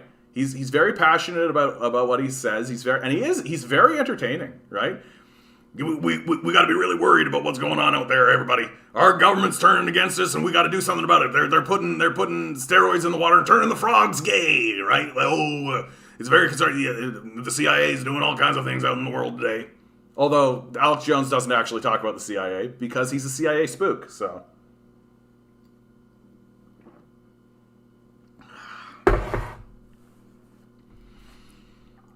the first past the post is a system that literally designed to create a two-party system. I'm not sure how familiar you guys are on the problem of first past the vote, how the third will not do jack shit.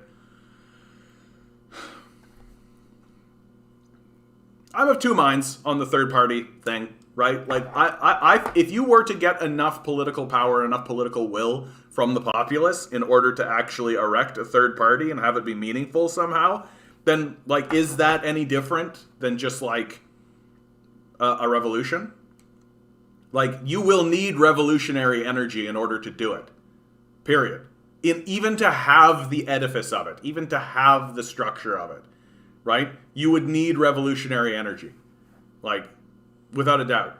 And to me, the big thing that's going on in North America is this refusal to acknowledge that liberals and conservatives, or Democrats and Republicans, are the same party, right? There's like a pretty hard refusal to accept that people pretend as though when conservatives get in, they act differently. And, like, don't get me wrong, like, conservatives present differently, right? Conservatives are usually more faith-based in the way they talk. They're usually more entrenched in church systems, right? They're usually, they talk about anti-government and all this kind of stuff and anti-deficit. But the truth is that they rule very much the same way. Like, the Harper conservatives didn't rule in a way that was much different. And, like, you can actually make the argument that Stephen Harper ruled to the left of where Trudeau is, right? Like, so this argument that says, like, and all of our politics is caught in a constipation moment, which is, gotta vote liberal or else the conservative gets in, right? Gotta vote Democrat or else the Republican gets in.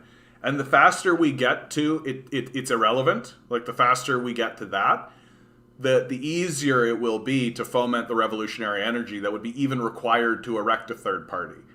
And just kind of accept that, like, yeah, you're going to get Republicans. Like, you're going to get conservatives. Like, you're going to get that. But, like, just kind of accept that, like, it's not going to be different. That's the thing that needs to be accepted. It isn't actually going to be different. It's going to look different, right? It's going to look different because the Republicans and conservatives speak differently, right? They talk differently. But in terms of the actual passage of policy, in terms of how the system actually operates, in terms of how the society is structured and organized, they're the same, right? So it's just like, how do you want your fascism? Do you want your fascism with, like, a tired old man being like, America, we here, America, we're facing troubles here in America. We gotta come together and unify together so that the people of America will know that America is the greatest country in America. And the world will come to realize that America's back, Jack. You know, do you want that guy? Or do you want, like, I'm here from the holy word of God, and God is telling me that we've got to face down the realities that America is not the greatest country in America. We will be the greatest America that America has ever seen again. And once we get into power, by God and golly Jesus, everything will be better when we get to that pearly gates of heaven. Like, how do they, what policies did they pass? Oh, the exact same policies. Oh, okay. Like, but it's all just, like, presentational, right? So I'm not, like, diametrically opposed to the idea of erecting a third party, like, but, like, it will require revolutionary energy, and it will also require an acceptance that you're going to end up with Republicans for a while. You just are. Like, you are talking fundamentally about decimating the Democratic Party. Like, that's what you're talking about with a third party. That the Democrats are no longer responsive to the demands of the populace, right? They're straight up obstructing, right, with superdelegates and shit like this. Well, the only way you're ever going to get like a third party is with revolutionary energy and the acceptance that these two parties are fundamentally the same. And so you just got to accept that you're going to end up with some Democrats or with some Republicans for a while. Right? And that's just the way it's going to go. And like, yeah, will it be effective? I mean, the entire system is designed to prevent it from happening. Right? Like, that American politics really don't like third parties. They're very much against it. Like here in Canada, it's possible, obviously. Like we have third parties, we have fourth parties, right? But like the American system is very much like, no, get fucked. Like get completely fucked. And what, you think you're just going to erect that third party and the corporate capitalists are just going to be like, oh no, a third party, right? You think they're not going to try to infect it? You think they're not going to try to corrupt it? You think they're not going to try to get their own people in positions of power? You think they're not going to try to overwhelm that system, right? And at the end of the day, while that process is happening, like you're going to have your third party, you're going to have your decimated Democratic Party, because that's what you're talking about. And then you're going to have like your fascists, basically, who are seizing power while this is all going on, while the left is trying to reconstitute itself, right?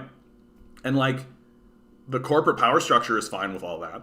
It's fine with like two parties who are split up and bickering amongst one another so they can never seize power and then just backing the fascists. It's completely fine with that.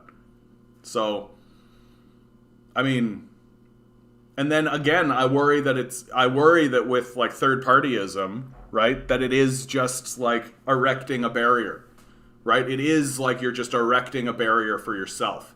That instead of simply saying, let's take this revolutionary energy, which we would need to have in order to get a third party movement going, instead of saying, let's take this revolutionary energy and surrounding the halls of power and giving them our demands and striking and refusing to participate in their system at all, right? Instead of saying that, we're going to put up this like obstructionary like checkpoint where we have to be involved in the electoral side of it. And I am just a little bit like it's both, you know, it is like you can't say don't participate in the electoral system. Like the hurdles are there, the difficulties are there, like all of the things are there, right? And things can work through the electoral process and through the electoral system, but you have to be honest about how those things actually happen, right? And it literally doesn't happen by put your head down, grind away your day, right? Go into a voting ballot and just vote Democrat, right? Like that's not what actually changes things. What has always changed things in America and what will continue to change everything is organizing unions, organizing your workplaces, organizing strikes, ceasing to participate, surrounding the halls of power and demanding concessions. That's always what's happened. And if in that process you also want to erect some kind of third party option in the process of fomenting the revolution that I'm talking about, go for it. But if you attempt to do a third party without also getting the unions striking, getting people stopping participating and surrounding the halls of power, it'll be completely ineffective. It'll be shut down. Like, I shouldn't say it'll be shut down. It'll just be corrupted, right? It'll just become calcified. It'll just become a part of the prevailing system. And the prevailing system is an oligarchy that uses the democratic structure as a way to split up the spoils. And if it can create constipation on the left, it will. It'll be happy with that. And create consternation, create difficulty as often as it can. Absolutely. It'll be completely fine with that. So that's my long-winded way of saying, like, third party, fine. Like, go to town. But unless you're also surrounding the halls of power, and unless you're also, like, shutting the system down through strikes and non-participation, it's not going to work. Humanities students should plan on being self-employed in the humanities, yeah? Well, the last thing that the capitalist death cult wants is humanities, right? They don't want people to understand what the human spirit is. They don't want people to understand how to articulate their own enslavement. They don't want intelligent people who are able to articulate to others about the systems of control, right?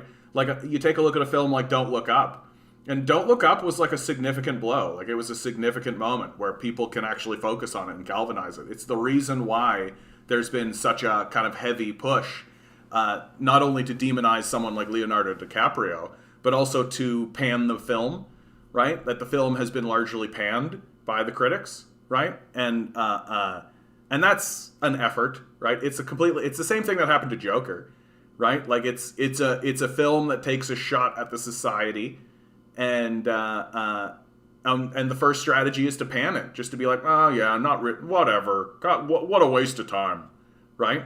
So that your average citizen will be like, oh yeah, I guess I won't bother with that film. Oh, it seems like a waste of time, right? And like, yeah, of course they don't want artists to radicalize people in the populace by articulating the natural conclusion of the society's mythologies, right? And if you want to do that, you got to study it. People don't just naturally have these abilities. You learn them through study, and you learn them by researching, and you learn them by seeing what happened in other societies, right? Exploring history, exploring art, exploring the humanities, exploring yourself, right? Like, but you can't let people do that, because then you're creating the most effective warriors against the capitalist death cult. Those people need to be desperate, as desperate as they can be. Great opportunity to say like, share, subscribe, give me some money. Speaking of desperate,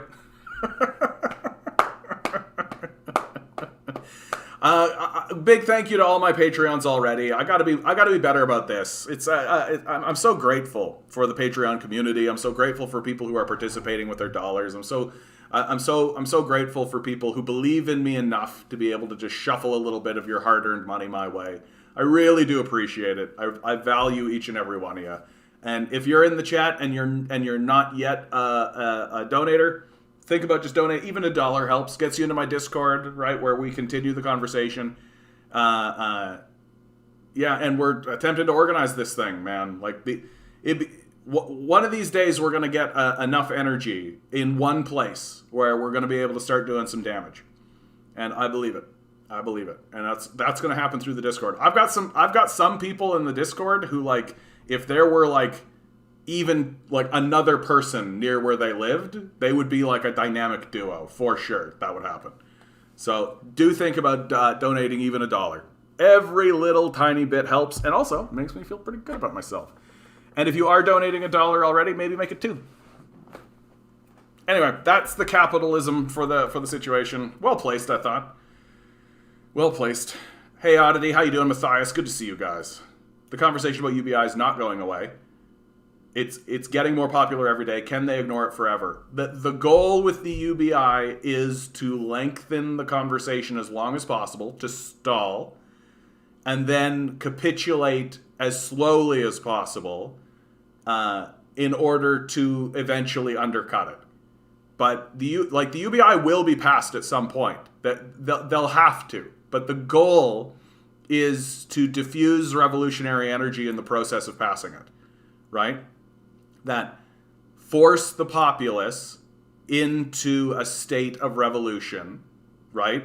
Surrounding the idea of a basic income, and then concede it, right? And then once it's conceded, well, you diffuse the revolutionary energy that comes with it, right? Like, they know that they will pass a basic income. It is coming, right? They can't not do it. It is going to happen. So the goal now is just to stall it out for as long as possible, really like lengthen it out, exhaust people in the battle in order to get it. Don't just give it to them, right? Like, exhaust them so that when they get it, they don't continue the revolution. That's the strategy with the basic income. Right? Like, diffuse the energy. Force them to put so much energy into it that when they finally get it, they all collapse in a heap because they're so exhausted from the battle. Right? That's how it's going to look.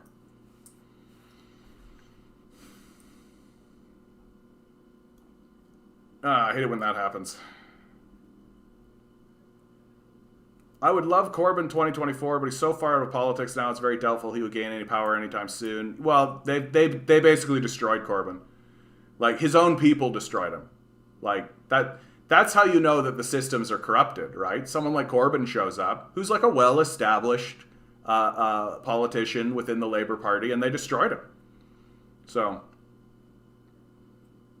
we need PR ASAP. Why hasn't there been any legislation put by the NDP so far? Only UBI, that's it. I mean, because the NDP don't really believe in the UBI. Like, not really. Like, Jagmeet Singh certainly doesn't. And that's largely because the unions don't actually support a basic income, right? The unions see a basic income as a decline in their power, right? So both the capitalists and the unions are actually allied against a basic income because both of them see it as a decline of their own power, which only proves what I've been saying about unions this whole time, which is that the unions themselves are now an extension of capitalist power. That the capitalists have accepted, okay, there are these unions and we have this conversation with them, but it's all within the structure of capitalism, right? Even the union members are capitalists, right? And believe in the capitalist system. They just believe that we should negotiate as a bloc instead of independently. And so if the unions don't want a basic income because they know then that gives power to the individual, and that will disincentivize the individual from joining the union. And it's very much the same for the capitalists, that it empowers the individual, and so it declines power for the capitalists because then people can choose not to work for these psychopaths, right? Yeah, sad how far the UK is falling. Well, and it's looking like Boris Johnson's finished. He doesn't make it through the next thing, but then it swings over to Labour, and Labour is just like another Boris Johnson, right? Just you know, they just talk a little bit more posh. Yeah, humanities students can't depend on jobs. They have to make their own way. Long road to hoe. Oof, theology's even worse than what I've got going on, bud. Like, I've got a degree in theater, and so I'm really well aware of what you're talking about.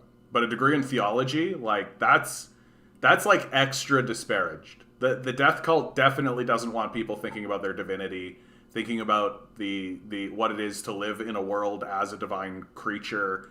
The idea, like, what's more threatening to the death cult than a belief in a higher power that we have to honor, right? The only higher power that we're supposed to be acknowledging is money. Right? That's the God that we should be worshiping, right? So if we worship money, then the capitalist death cult is fine. But if you talk about some other entity or some other force or some other concept even that isn't money, well, then you're a major threat. Like, that's a major threat. Can you imagine what would happen if the populace suddenly went, wait, money's a false god? Like, it's what a fake bullshit thing that we are literally creating. Like, we should pay honor to the actual universe and to creation itself, right? Could you imagine if the populace actually started talking that way and thinking that way? It would be the end of the death cult. Like, they wouldn't be able to survive. So they've got to kill people like you. They've got to throw you out, right? And like the classic eye rolling, like, oh, of course you can't find a job. You got a degree in theology. You got a degree in theater. You didn't get a degree that the death cult wants to hire you for, so it's your mistake. Oh, you should have got a degree that the death cult wanted. Why did you get a degree in something that is about humanity itself? Why did you want to study humanity? Why did you want to study God or creation or any of these kinds of things? Ha ha, joke's on you, sucker. Like, there we go. Had to close my window. Like, it's the most annoying conversation ever. Like, How dare we want to study what it is to be a human? How dare we? They don't even talk about UBI and what do you expect the Labour Party is being co-opted by the Liberals as a result of neoliberalism. Yeah, absolutely. CTV today. 1 in 3 Ontarians approve of the job Doug Ford is doing months away from election. Poll finds 30% way too high. I hate this province. Yeah. No, it's always going to be that way, dude. Like, 30% is pretty typical. It's a very rare situation where a conservative or liberal party doesn't garner between 25 to 30% of the vote. And that is really as simple as, I vote conservative because conservative is conservative, and I'll conservative until I'm conservative. My daddy voted conservative, and his grandpa voted conservative, so I vote conservative because conservative. It really is that simple. Like, they don't actually, they don't know what's going on. They don't care to know what's going on. They don't care to really be involved in politics. You literally have, like, between 25 to 30% of the populace being like, I vote liberal because I'm liberal, and liberal. And if you were to actually have a genuine conversation with these people about politics and what their liberal party is doing, like, they'll just shrug and be like, liberal. That's it. Like, they don't care. And it's extremely rare. Like, it's got to become like what happened to the Mulrooney conservatives. Like, it's got to be on that kind of scale. Like, the Mulrooney conservatives basically betrayed their base in enormous ways. Like, NAFTA was a betrayal of the very people who were voting conservative. It obliquely, like explicitly. And people knew it. And so the Mulrooney conservatives collapsed. But then the liberals didn't change it, right? The Chrétien liberals came in and they didn't, like, suddenly make it better, right? Starmer is a mix between Blair and Thatcher. Yeah. That Trump rally in Arizona had a lot of smug what a cult comment, but honestly, could Brandon fill a broom closet with that level of energy?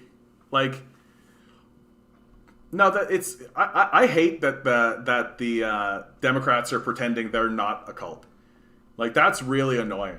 That the Democrats are walking around pretending like they're oh, the Republicans, what a cult. Meanwhile, they're literally like, Russiagate! Russia stole the election! Yeah, Russia stole the election. That's what happened there. Yeah, that's what happened there. Right? So, like, Blue MAGA is just as bad. They're just as culty, right? Really the difference really is just the classic, like, that guy speaks with a southern accent and sounds dumb. I am an educated New Yorker and I sound intelligent. I am better. Like, that's it. Right?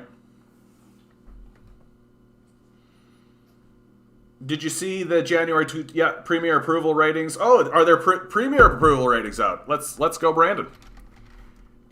January 2022 Premier approval ratings. Angus, read. Oh yeah, it just came out. Look at you. Here we go. Houston, we have a problem. Lego, doing pretty good. Lego is, right? Lego my ego. Horgan, yeah, it's. I'm impressed. I'm actually very impressed that Horgan has managed to maintain this number. Fury, right? Mo's up a bit. Higgs, Ford, whoop whoop whoop whoop.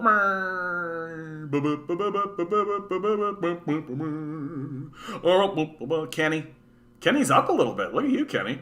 You shiny bright star. And then Stephenson, like 21% in Manitoba. There's like, the Conservative Party is done in Manitoba. Like, they're finished. Like, the shit that they have come out and said and the shit that they've done. And Stephenson wasn't even the elected leader. Pallister actually resigned. Right? Like, there's something that that the Conservative, like, that the death cult doesn't want you to know. Right? Pallister resigned. That there was a Conservative premier that resigned his post, and they don't want to talk about it. But this is nothing new. Like, this is exactly what I think. Right?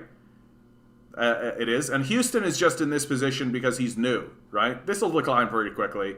I don't really know much about Fury. I'm pretty impressed with Horgan's ability to keep things going, right? God, I hope we get rid of Ford. I really do. I just want to stop looking at his stupid dumb face. It'd be really nice to not look at Ford's dumbness. Because, like, this is the thing, is that I don't, like... There is no genuine analysis to be had with Doug Ford, right? Not really, right? Like, he came in, lied to everybody, did massive cuts across the board, destroyed the climate change fight, didn't do anything he said he was going to do, and then What? Then the pandemic hit. And the pandemic has been like complete, like he has looked disorganized and incapable the entire time. Like the entire time. He has no plan. They have no idea. They have like a chart that's like a color thing. Right? It really does look like a group of 5-year-olds like just whipping together like a book report at the last possible fucking moment.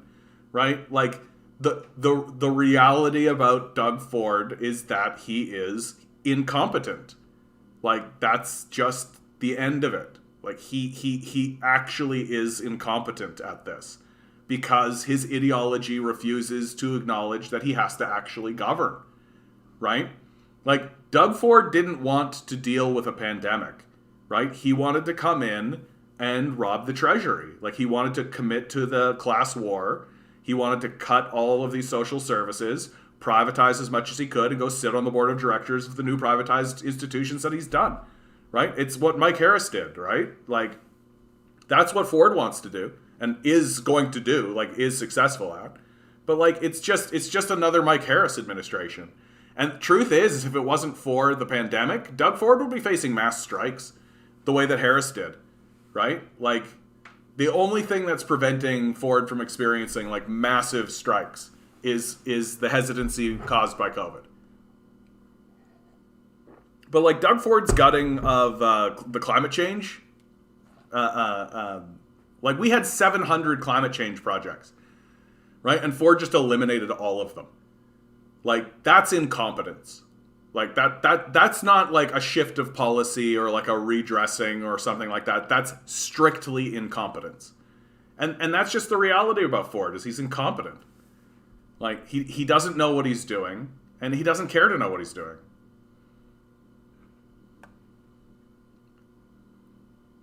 Neoliberalism is pushing every leftist party further to the right. Yeah, that's right. Like the real leftists aren't even being put at the table, right? Like they'll have like a panel discussion, and it'll be like literally a neo-fascist, a right-wing type, right? A liberal, and then maybe these days you'll get like the social democrat, right? And it'll be those four, and then it's like, okay, but what about like an actual leftist? Like take the housing crisis for example, right?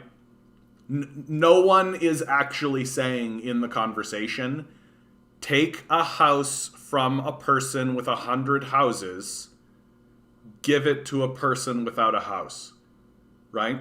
That is literally not stated, and that's true of like Jacobin, that's true of the National Observer, that's true of Canadian Dimension, that's true every single what you would think to be leftist commentator. The furthest they're willing to go is tax, right? That's the furthest they're willing to go. Whereas an actual leftist, is saying, hey, there are people who have multiple properties and they don't need them, right? Transfer. Like real clean, real easy. And it is actually easy. In my view, it's actually easier to do that than it is to do this taxation thing, right? Because you can like shuck and jive and like mix things up and like pretend like you have different things and do like tax fraud and tax evasion and all that kind of tax avoidance, which is the new language they use for tax fraud, and then they pretend like it's different anyway. And the so they can play a little funny number game if you try to do it taxation wise, right? And then what do you end up doing? You end up funding a bureaucracy, the CRA, who has to like sift through and actually figure things out and yabba yabba yabba yabba yabba yabba. Or you can literally just take houses from these guys and give them to people without houses.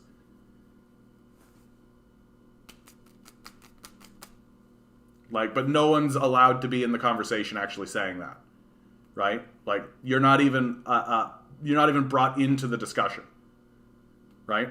And then, of course, the critiques of that position will be, well, that'll destroy the housing market. Well, that'll destroy the rental market. And my response to that is, yeah, good, great. I'm completely fine with that. Like, fuck your stupid market. So it's so fucking stupid. Like, childish. At 30, yeah, Biden at 33 approval rating right now, so funny. Can't wait for Republicans to take over the House and Senate. Hell World 2.0 starts. Yeah.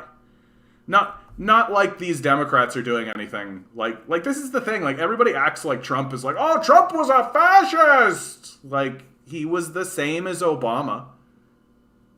I hate to break it to you. Like, really. Like, in terms of legislation, in terms of what policies are enacted, in terms of what actually occurs in society for real, Obama and Trump were pretty much paired with one another. And it's the same with Trump and Biden. Like, everyone's acting like Trump was like this big fascist moment. He's Hitler and Mussolini combined, and he's going to destroy the... But he was basically the same.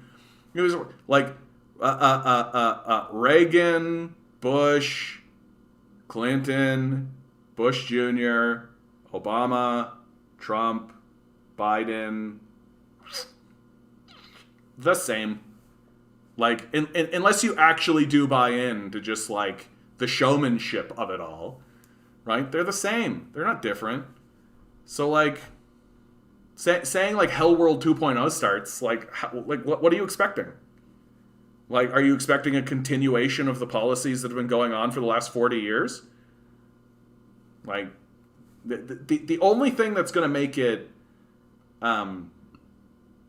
like, the liberal media, or the media that is called liberal in the United States, just won't report on the extravagant nonsense coming out of the Democrats, right? Whereas they hyper-focus on the ridiculousness of the Republicans.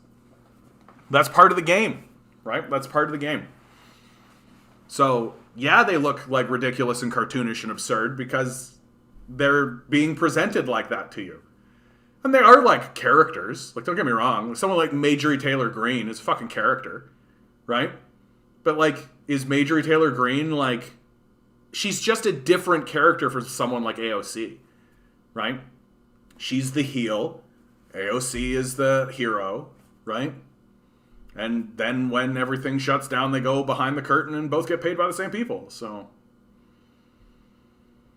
Hoping neoliberals are voted out of everyone positioned in Latin America. So there is a really interesting... really interesting. Okay, this can go away. You know what? I'm just going to quickly blaze through some of this stuff. More than 8,000 Kroger grocery workers have gone on strike this week in Colorado to push for higher wages, healthcare benefits, as a new study revealed that 75% of employees are food insecure. Also, while that's happening, the mainstream media is ignoring the anti-France protests in Mali. The people of Mali are demanding France to leave the country. Right? Not being reported on. Well, that's just a funny little thing. We can get... what's this one? Oh, yeah. When will Canada admit its Venezuela coup failed? Yeah, because it'll for sure admit that. Come on, there's this cool thing I had. It was so cool. You guys are going to be like, that is cool, John. And I'll be like, I know, right? Come on. Where is it? It was so cool. This is it. This is so cool. So... this is, can I actually get this in a open video new tab so it's bigger? Yeah, great. And I can even pause it from here. Oh, look at this. This is amazing. Okay, so starting in 1980, right? So who is the larger trading partner? China is in red. America is in blue, right? Of course, the closer it gets to red, right? So there's in-between colors, as you can see. And then if it's gray, that just means that year there was no data. Okay, so here's, the reason why I love this video, and I hope you're watching this video, guys, because it really, really does illustrate what is happening in the world today in a very clean, easy way that's completely understandable. So here we go, 20 seconds of this, right? I'm not even going to comment on it, just look at this. So in and around the year 2000, it really starts to change.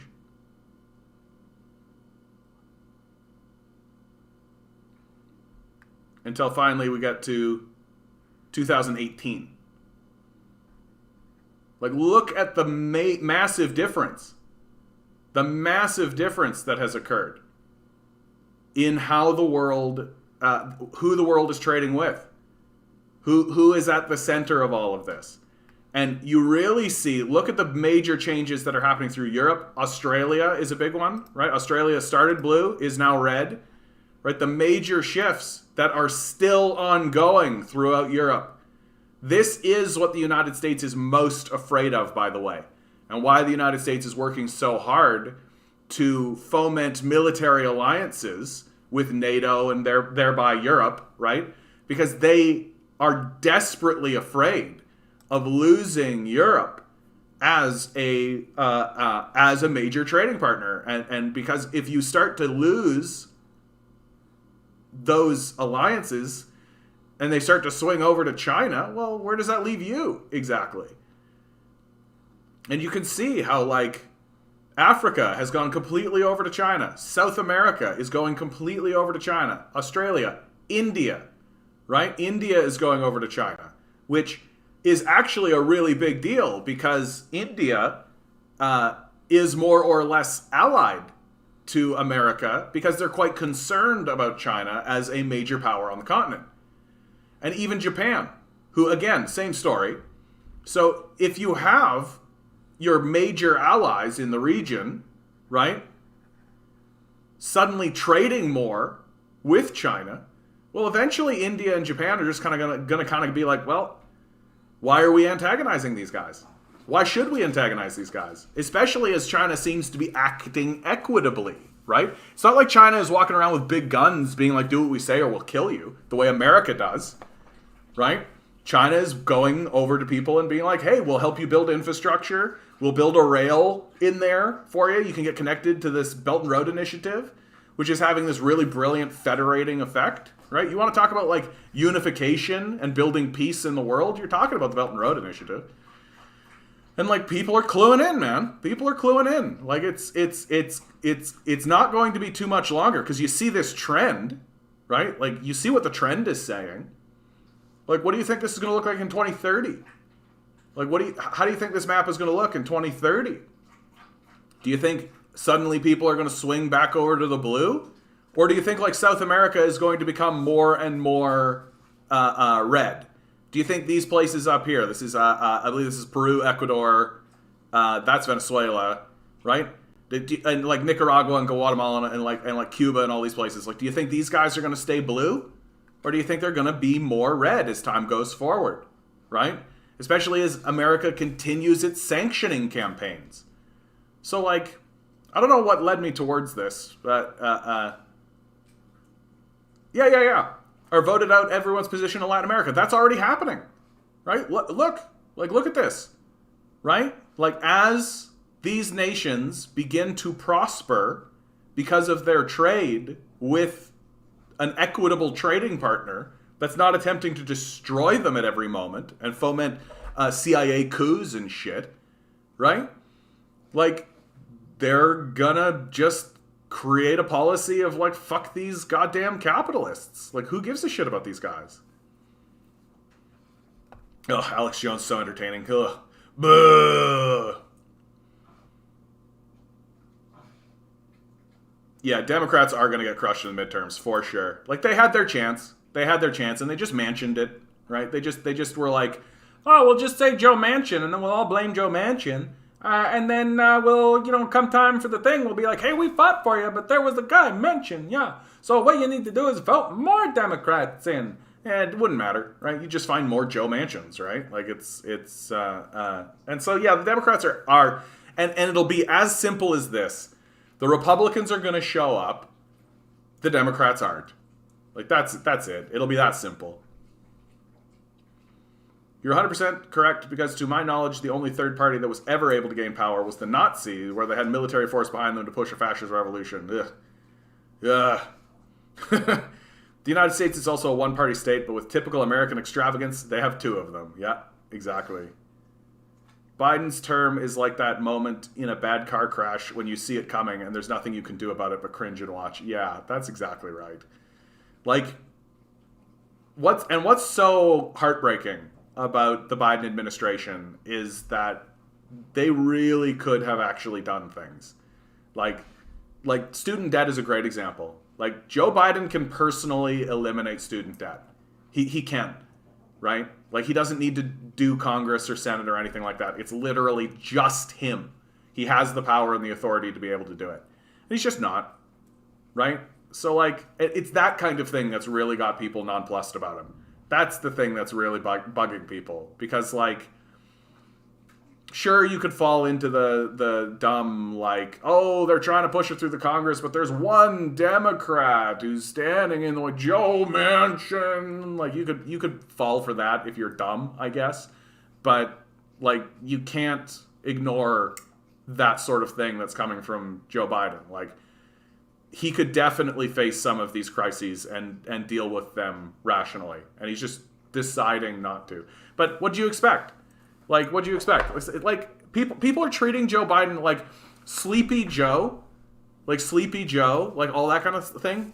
Biden's administration is over the moon that he has that moniker. Like, yeah, we're just a bunch of boring butts, right? Please ignore, like, the decimation of the welfare system. Please ignore the, like, rising of the student debt system. Please ignore, like, all of the very evil things that Joe Biden himself argued for, right? Don't pay any attention to that. He's so sleepy. Isn't he just so sleepy? A worker at a lumberyard in my area got a huge splinter. He got fired for stealing. That's a good one, dude. I like that. I also love how the Republicans keep saying that Joe Biden is a communist. Yeah, or the Canadian conservative called Justin Trudeau a communist. Yeah. No. But that's not about delusion. They're doing that on purpose, right? They're doing that on purpose so that if an actual communist were to show up, they could literally be like, get your guns, right? Like, if they're calling Joe Biden or Justin Trudeau a communist, then if a communist actually shows up, then they can literally be like, go shoot that guy, right? Like, get your base so whipped up in the idea that this is what communism is, so that if an actual one shows up, then it's a real threat, and you're already holding the guns, right? Yeah, Andrea Horvath she's not going to win. Like, she's not rising to the occasion. The only good thing would be the 8-hour questioning of Fauci. That would be quite entertaining. Ugh. It's just theater to me. Like, and what'll get pulled out of that is like, this Republican said something to Fauci, and then Fauci said this to the Republican. Biden, our funeral eulogizer for America. But John, this is the most important election of our lifetime. Ain't you heard? People who hated Don't Look Up saw themselves as characters in it. Yeah, there's that. There's a bit of that too. For sure, there's a bit of that. That, like, of course, if I was like a media person who acted exactly like the media people do and Don't Look Up, I would be like, boo. Right? Well, that's not flattering of me. Right? And the movie is not flattering of anybody in positions of any power, right? The media, politicians, military personnel, right? Like, it really goes out of its way to make everybody look like an asshole. Which I'm like, yeah, that's accurate. Perhaps they've got another thing coming if they expect the momentum gain from UBI to stall from exhaustion. I mean, perhaps. It could go that way too, Matthias. But that's the thinking. Like, that's what I think they're up to. Right? Like, why not just pass it? Right? Like, I would think, like, if I was a politician, I would think that, like, the UBI would be like a fucking wet dream. Right? Wait a minute. My own party, the Liberal Party, supports the basic income with, like, super majority, like literally 80 to 90% of the liberals are in support of a basic income. The NDP are like 70 to 80% in support of a basic income. So it's a slam dunk, right? We can get it passed, no problem, right? Our own people love it. But then even more than that, even the Conservative Party is like 50-50 split. So, like, it's not like the super majority sort of situation that's happening in the Liberals or the Greens or the NDP, but it's like still, like, some of the conservatives will be like, but half of them will be like, okay, right? And so why wouldn't you want to be the politician? Are you kidding me? The politician that actually passes the basic income, people will literally, like, we should put his face on our money. If Justin Trudeau actually passed a basic income, people will be like, he's the greatest prime minister in the history of prime ministers. He's just living up to his father's legacy. Yet another example of Trudeau's helping. Like, that's how people would talk about it, right? So, like, what's the holdup? Like, what's the holdup? Like, you don't want to be a hero? Like, you don't want people to talk about you as if you're like a god king? Like, not interested? No? So why? What's holding you up? And it's because they've thought about the like actual class dynamics of it. And they're just like, yeah, sure, we'll do it eventually. Like, and if we're pressed to do it and we're going to lose elections and stuff, yeah, we'll probably do it. But like, why should we just hand this to them? Right? What, you just want us to like give it to them? Why? I used my theology degree for 14 years of full-time pastoral work. If I went back to church work, I'd be an awesome pastor because I don't believe in it anymore. Yeah.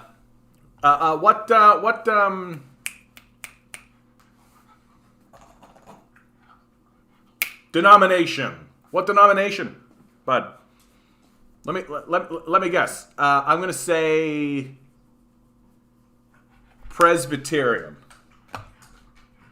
The problem with theology doctorate is that people keep forgetting that they are taught their theology in their theology school. Even Dr. Bart D. Urim even commented that he did find a very strange phenomenon, that by the time his student leaves theology school, they forget everything they've been taught. Where's PEI? They left us out. Oh, poor PEI. Dude, if I became the Prime Minister of Canada, the first thing, like literally it would actually be the first thing that I would do, is I would get rid of that goddamn bridge toll. Fuck that bridge toll. What a goddamn, like, I can't think of something more bullshit than, for those of you who don't know, Prince Edward Island is like literally like, it's an island off the coast of Canada. There's one bridge that goes out in and out of it. And every time you cross that bridge, you got to pay a toll. So if you live in Prince Edward Island and you want to go to like Moncton, which is the major town, like just like literally across the bridge, it's not far, you got to pay, and it's like a $50 toll. Like it's not small, right? And everybody, if you're in commercial or commerce or anything, you got to go across that bridge. And the argument always was, oh yeah, we'll toll the bridge, but once the bridge is paid for with the toll, we'll get rid of the toll. Well, guess what? They never fucking did that. So it's literally a tax on people from Prince Edward Island. Just be like, go fuck, and it's essentially just a go fuck yourself every single time. And because it happened federally, because it's a federal issue, right? It's got to be the federal government that actually passes the legislation, and they're just not going to do it. And so I'm just like, fuck, vote for me, PEI. I'll get rid of that fucking bridge toll. Absolute trash that toll is still there. I can't believe it. I watched some of that Trump rally, and it's like, I kind of get it. At least they're having fun. That's exactly it. If you ask me, like, this is what really, it's emblematic within the Let's Go Brandon conversation, right? All of the Democrats are just like, oh, what a bunch of cowards. Just say fuck Joe Biden. That's their position. And I'm like, shut up. Like, that's so lame. Like, when you talk that way, you sound lame, right? You literally sound like the neck-bearded, like, actually, like that guy. You sound like that guy. And I'm just like, if you ask me, we should jump on board this shit. Like, we should be like, absolutely. I feel, like, I understand why the Democrats are like that, because it's a burn on their guy. But for, like, everybody else, we should be like, yeah, let's go Brandon. I say it all the time. I can't help myself anymore, right? Anytime I say the phrase, let's go, which happens often enough, I always just say, let's go Brandon, right? And I gotta tell you, like, 99 times out of 100, people are either, like, neutral, like, they don't make a comment on it, or they're like, yeah, right? And they're just like, let's go, Brandon. Let's just fucking go. One time out of 100, someone will be like, oh, what are you, Trump? And I'll be like, nah, I just think it's fun. And that ends it, because they're just like, oh, you just think it's like fun. That's fine. It's stupid. And I'm like, yeah, I agree. It's stupid. But there are a lot of things that are fun that are stupid. Right? Like when I watch Blazing Saddles, like when I watch Mel Brooks, right? I don't think this is like a high-minded exploration of the state, swirling my wine, being like, oh, yes, did you see him? Like, it's stupid. Like, sure, you can make like an argument for the like social commentary aspect and all that kind of stuff, but like, it's stupid. Like when I watch South Park, I'm not sitting there being like, oh, well, they shouldn't have said this kind of thing. Like, it's stupid. It's supposed to be stupid. That's why we like it, because it's so stupid. And so it's like, let's go Brandon. Well, that's stupid. I agree.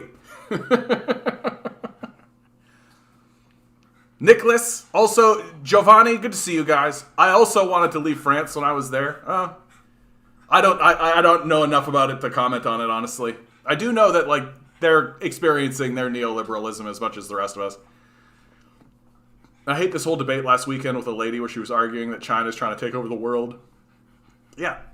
Like, of their growing strength, threat, like, they're not... This is the thing, is that they're really not trying to take over the world.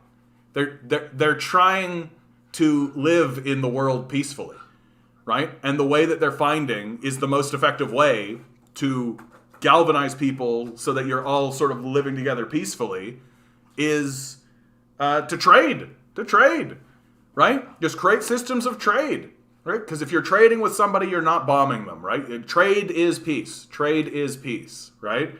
And by definition, you can't simultaneously trade with somebody while you're at war with somebody, right? Like so trade is peace.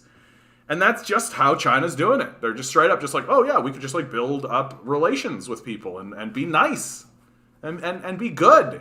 Like, and just, or if not good, certainly like not a malevolent force, right? So, whereas like the United States, like, what's hilarious about that kind of statement is that the United States explicitly states that it has ownership of the world, right? That's the reason it's so pissed off about what China is doing. Because, like, the American position literally is, don't they know we own that? Like, oh, Africa is starting to trade more with China, and they're starting to gain their own sense of independence, and they're starting to actually build up wealth for themselves, and starting to actually, well, that's shitty, because don't they know that we own them?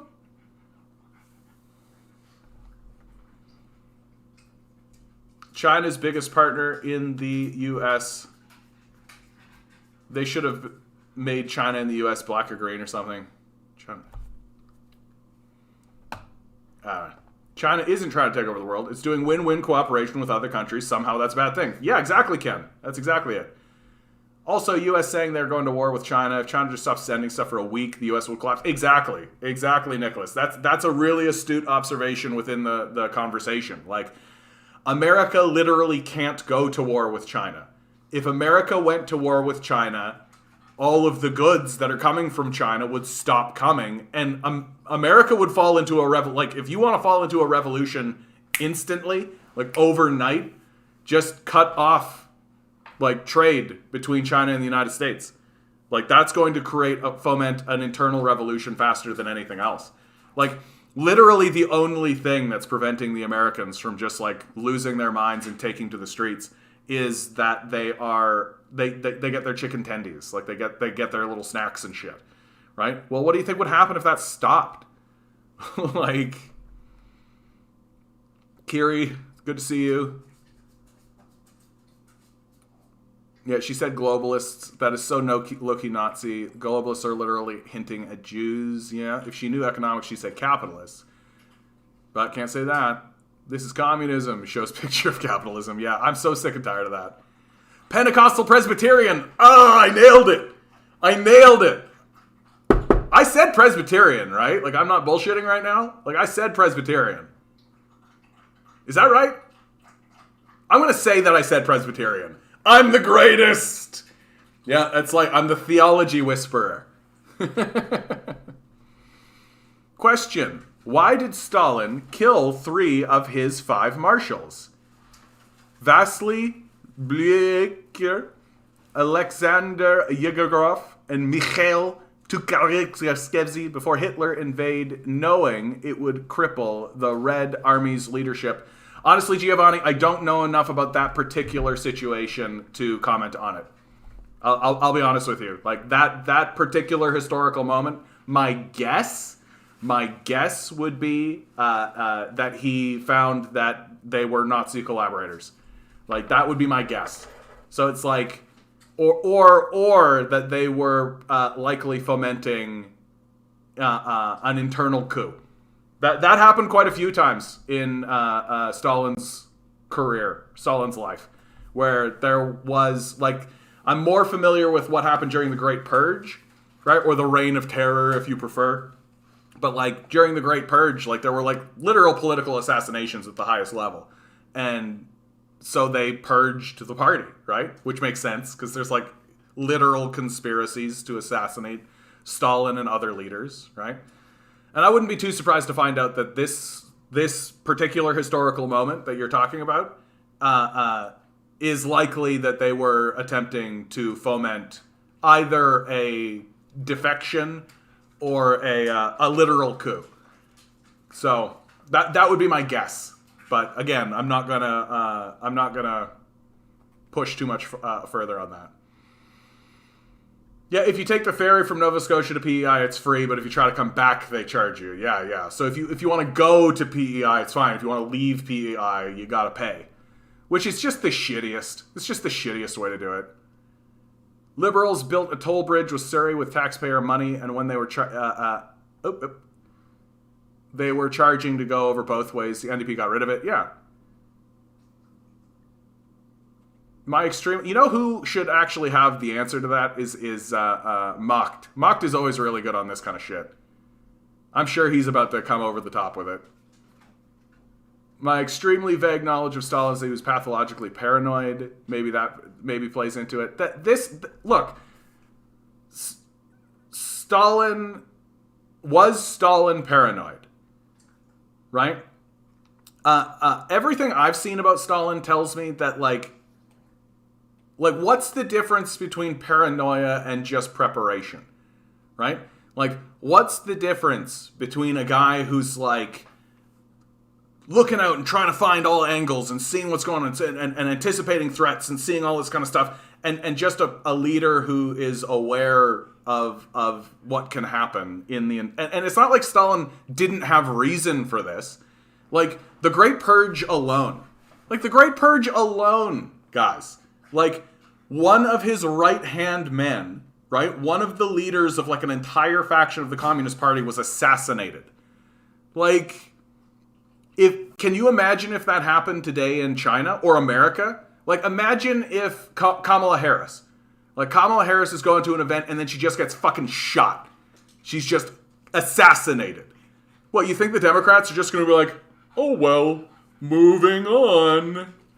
No, there's going to be like a whole fucking thing about it. It's going to be like news for years. Like, that's going to be a major story that's like going on. Yet for some reason, if it happens in a communist country, we're all just supposed to be like, man, that's, wow, paranoia, wow. I'm like, what? Like, what?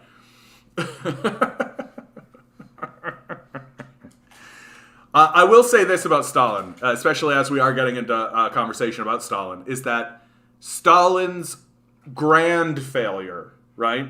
And remember, he's just a man. Like, he's not a god or anything. But is that he didn't create the institutional structures necessary to maintain the strength of the Communist Party. That after Stalin dies, the Communist Party is almost immediately corrupted. Like, almost immediately. And really does get swayed by Western capitalists. And essentially collapses itself internally from the siren song of neoliberalism, right? And you can see that lack of institutional power really manifesting itself in the political disagreement or the political struggle between Trotsky and Stalin. That Trotsky, like, if Stalin had defeated Trotsky in the manner that he was defeated, which was politically, and then Trotsky went, dang, that sucks. Well, I'm still going to work on behalf of the Communist Party, and I'm still going to work under Stalin together to push this thing forward. And if the institutions had have been in position to kind of allow that to happen, I think that the communist project in the Soviet Union would have been way stronger.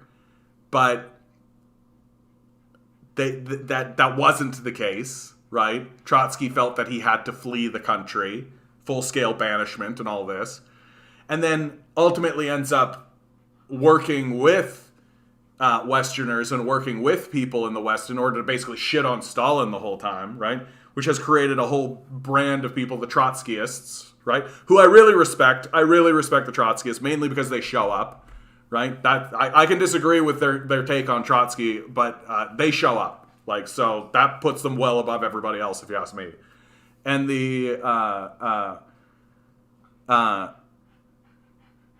and so but all of this, in my view, is like, it's not like, and so a capitalist will take everything I just said and then go, and that's why communism fails. And I go, no.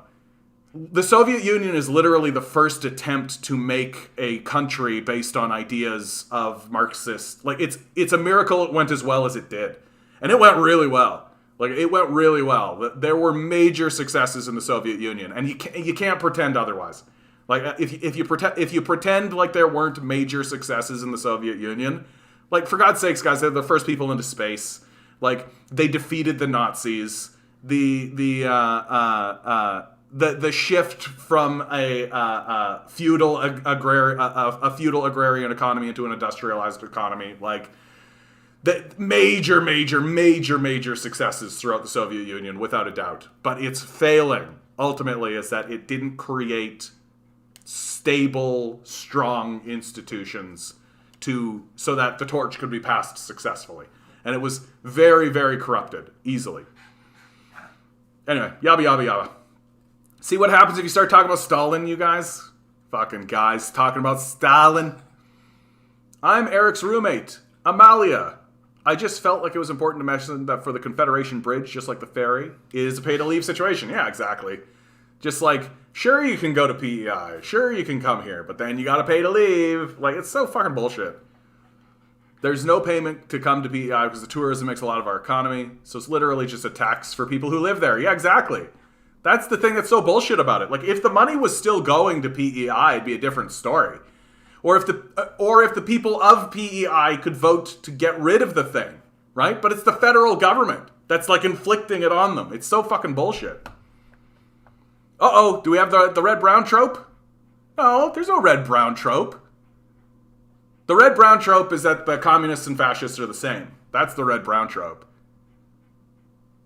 Every time I brought up to her that, no, it's just capitalism, she's like, no, it is capitalism, just crony capitalism or blah, blah, blah, blah, blah, blah. Yeah, like, crony capitalism is capitalism. This is the method by which capitalists attempt to pull capitalism out of the mire, right?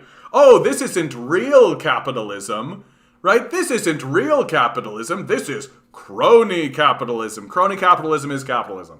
They are the same. Like, if you're looking at the system and you feel that you need to call what you're saying crony capitalism, guess what? It's always been this way. This is how it operates. This is the operating system that you're looking at. It just doesn't meet your utopian view of what capitalism should be. And so in this way, the capitalists fall prey to the thing they accuse communists of, which is, people keep saying that's not real communism, right? Like, but that's exactly what this is. Like, oh, that's not real capitalism, that's crony capitalism. Get fucked with this. It is capitalism. It is how it operates. Socialism means the workers own what they produce, as opposed to capitalism where the rich earn where others produce. These people are just bots at this point. What's happening? Store shelves are empty right now in the U.S. Just imagine what happened if they stopped trade with China. Well, and China, because of Omicron recently, I don't have this article up, but I had it up on Friday. They're shutting down a lot of their ports, right? Because China, like, has the manufacturing, right? They can make all the shit for themselves that they want, right? But they're starting to shut down ports because they got a couple of cases of Omicron. And China's position on Omicron is straight up like, nope. Like, no thanks. Not interested. They're going to really great lengths in order to shut this shit down internally. They don't want it, right? And they are willing to shut down trade in order to do it. And so, like, if the Americans go to war with China, that'll shut down trade. But it looks like China is happy to just shut down trade with America, right? Like, America is way more beholden to China than China is beholden to America. Like, and it's by a lot. Like, it's not an insignificant amount. Scientific American, get ready for more volcanic eruptions as the planet warms. Guys, I gotta be straight with you, man. You know what I'm really looking forward to? I am really looking forward to some, like, Cthulhu-level monsters coming out of the ocean. That's what I'm really hyped for. Because as we acidify that thing, right, the smaller food will die, right? They won't be able to propagate. So the bigger creatures will have to try to come closer to the surface, right? Try to come up until finally, like, the big monsters who for sure are at the bottom of the ocean, right, are going to be like, hey, where's all my food? Like, where's my food? Like, I'm talking about the creatures that are eating, like, the blue whales and shit. Right? I'm talking about the big motherfuckers. And these guys are going to start coming up and they're going to see, like, a fucking carrier, right? And they're going to, like, wrap their tentacles around it and start fucking with it. And I'm going to be like, yes, Cthulhu, Cthulhu, Cthulhu. I don't know if that's actually going to happen, but all of the steps make sense. Like, it's not illogical. I just don't have, like, the document to be like, yeah, there's the, you know, that's speculative, but I'm so convinced it's going to happen. The problem with UBI is that if you allow everyone to start consuming without expanding production, you end up with supply shocks. Then you have to expand production and then implement UBI. Really, in my view, the biggest problem is the consumption that's occurring in the top 10% of the society, right? That's the problem. Like, I don't actually think that if you passed a UBI, there would be, like, big supply issues amongst most of the populace. Because most of the populace is literally just like, go to store, buy food for self, eat food, pay rent, right? Like, and that's where all that UBI money is going to go, right? It essentially does turn into a subsidy for food distribution centers and landlords, right? That's what a basic income really is, right? And so you're not going to get the supply shocks. Like, you're not going to get all that kind of stuff. The supply shocks come because of the grotesque consumption at the very top, right? That's the problem. And that's the reason why this movement to, like, tax the wealthy and all this kind of stuff is so embarrassing, right? And why the climate change conversation is so embarrassing. Because we're not talking about grand shifts within the living standard of, like, most of the people. We're literally saying, hey, maybe Jeff Bezos shouldn't shoot rockets into space. Like, that's really where we're at. Like, hey, maybe the United States government shouldn't send, like, aircraft carriers all over the place all the time constantly. Like, maybe there shouldn't always be jet fighters in the sky all the time, right? Like, maybe we should actually think about, like, hey, what's actually causing environmental issues? Like, what's actually causing these environmental concerns for us, right? But no, it's all about, like, Toothpick McGee down in the very bottom echelon of the society. He's got to make sure that he turns off his iPhone at night or something, right? Like, that's what it's about. Was Jovi implying that? I don't know if he was. Yeah, I kind of see where you're coming from with that, Giovanni. Could have been implying that. I don't know. I think you're reading into that. I take it honestly. I take it as an honest question. Yeah, what do you got? To him, socialism has nothing to do with the state. Who I agree just yesterday was having a live chat with a friend of mine, said I'm a libertarian socialist, kept stating to him socialism has nothing to do with the state, fundamentally it's about giving power to the worker. There are different socialists who have different views on how to get to socialism. Well, and Xi Jinping has actually said straight out, like, every nation is going to get there through its own path, right? Like, this idea, it's so funny to me when Westerners start critiquing the Chinese society and being like, well, that's not true communism, as if Westerners know what communism or socialism is at all or care to know, right? Like, every country is going to get to socialism or communism through its own path and its own structures, right? And it's going to look its own way. That's why the Chinese call it socialism with Chinese characteristics, because they actually don't want to claim socialism. Like, that's very important for the Chinese people, that they don't actually want to be like, this is socialism. And if you're not doing this, you're not doing socialism. Nope. This is socialism with Chinese characteristics. So, so if Brazil were to suddenly do socialism, they would call it socialism with Brazilian characteristics. And it's this way that I think they're trying to not only bridge cultural gaps, right? They don't want two countries blowing into each other being like, we're socialist. Well, we're more socialist. Socialism, right? Like, they don't want that at all. And then also they want a successful handing of the baton, right? Which, again, as I said before, like, that was Stalin's big failing, was that he didn't successfully pass the baton, right? That Xi Jinping and like Deng and Mao, like all these guys are very aware that like if we are going to have a successful communist nation, we have to successfully pass the baton to the next generation. How do you do that? What does that look like? Right? And yet to be seen. Yet to be seen. The fact that they celebrated their 100-year centennial was a big deal. It was a big deal. And one that kind of just gets kind of jumped over. But like 100 years of communist rule, and things seem to be clicking on pretty successfully. It's pretty good. What is your opinion of anarchists like myself? I don't really have a beef with anarchists. I really don't. Like a lot of Marxist-Leninists do. My opinion is very simple. When it's time to get to the streets, are you going to show up? Like that's really what it is. Like when it's time to get into the streets, are you going to show up? Like if I was attempting to organize protests and getting people into the streets and all this, and the fucking liberals started to show up, I'd be like, okay, fuck, great. Yeah, off you go. Like, let's go liberals. Let's fucking go, right? Chances are good they wouldn't, because then they wouldn't be liberals. But the point I'm trying to drive at is like the biting that happens between the anarchists and the Marxist-Leninists is actually unhelpful. You can have theoretical discussions with one another and theoretical differences with one another for sure, but like we've got to put those aside and actually talk about like, hey, we have a common enemy, right? Like we have a common enemy, and that's what it's about. And I just think that the classic anarchist versus communist dynamic is that kind of thing where the left eats itself, like it's that kind of thing, and it's just like. It's very annoying. It's very frustrating. And so I don't know. Keep doing your thing. Keep doing your thing. The anti-socialism and communism propaganda is similar to the reefer madness propaganda. Yeah, absolutely. We all witnessed the end of the world in 2005 when it was legalized, right? Exactly. Oh, I will say this about the anarchists though, and the communists. Like, fundamentally, I think the difference between anarchism and communism is that communism still acknowledges that you need the power of the state in a world where there are threats to the state, like to the nation, right? Like you need an organization.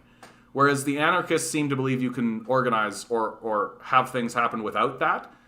And I feel like the proof is in the pudding, right? The reason I don't call myself an anarchist is because anytime anarchism tries to move forward, it collapses, whether from external pressures or internal pressures. And it's because it doesn't actually want to erect or acknowledge like a strong, stable institution, right? And that's the reason why I go towards communism, because I if we're going to build something, it needs to really last.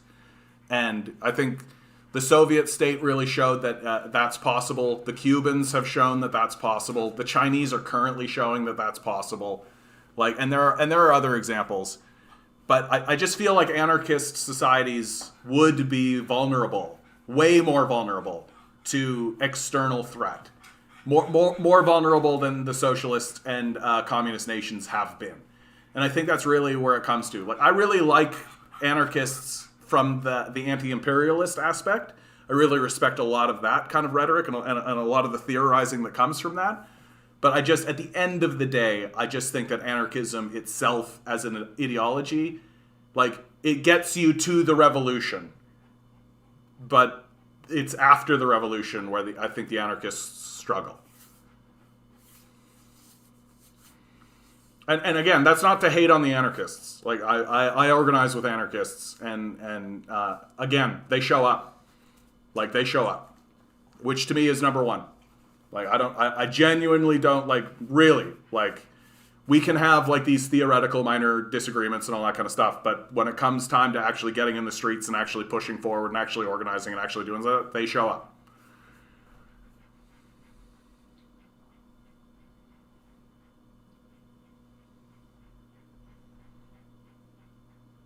It is not the federal government, is actually a private... Oh, even worse.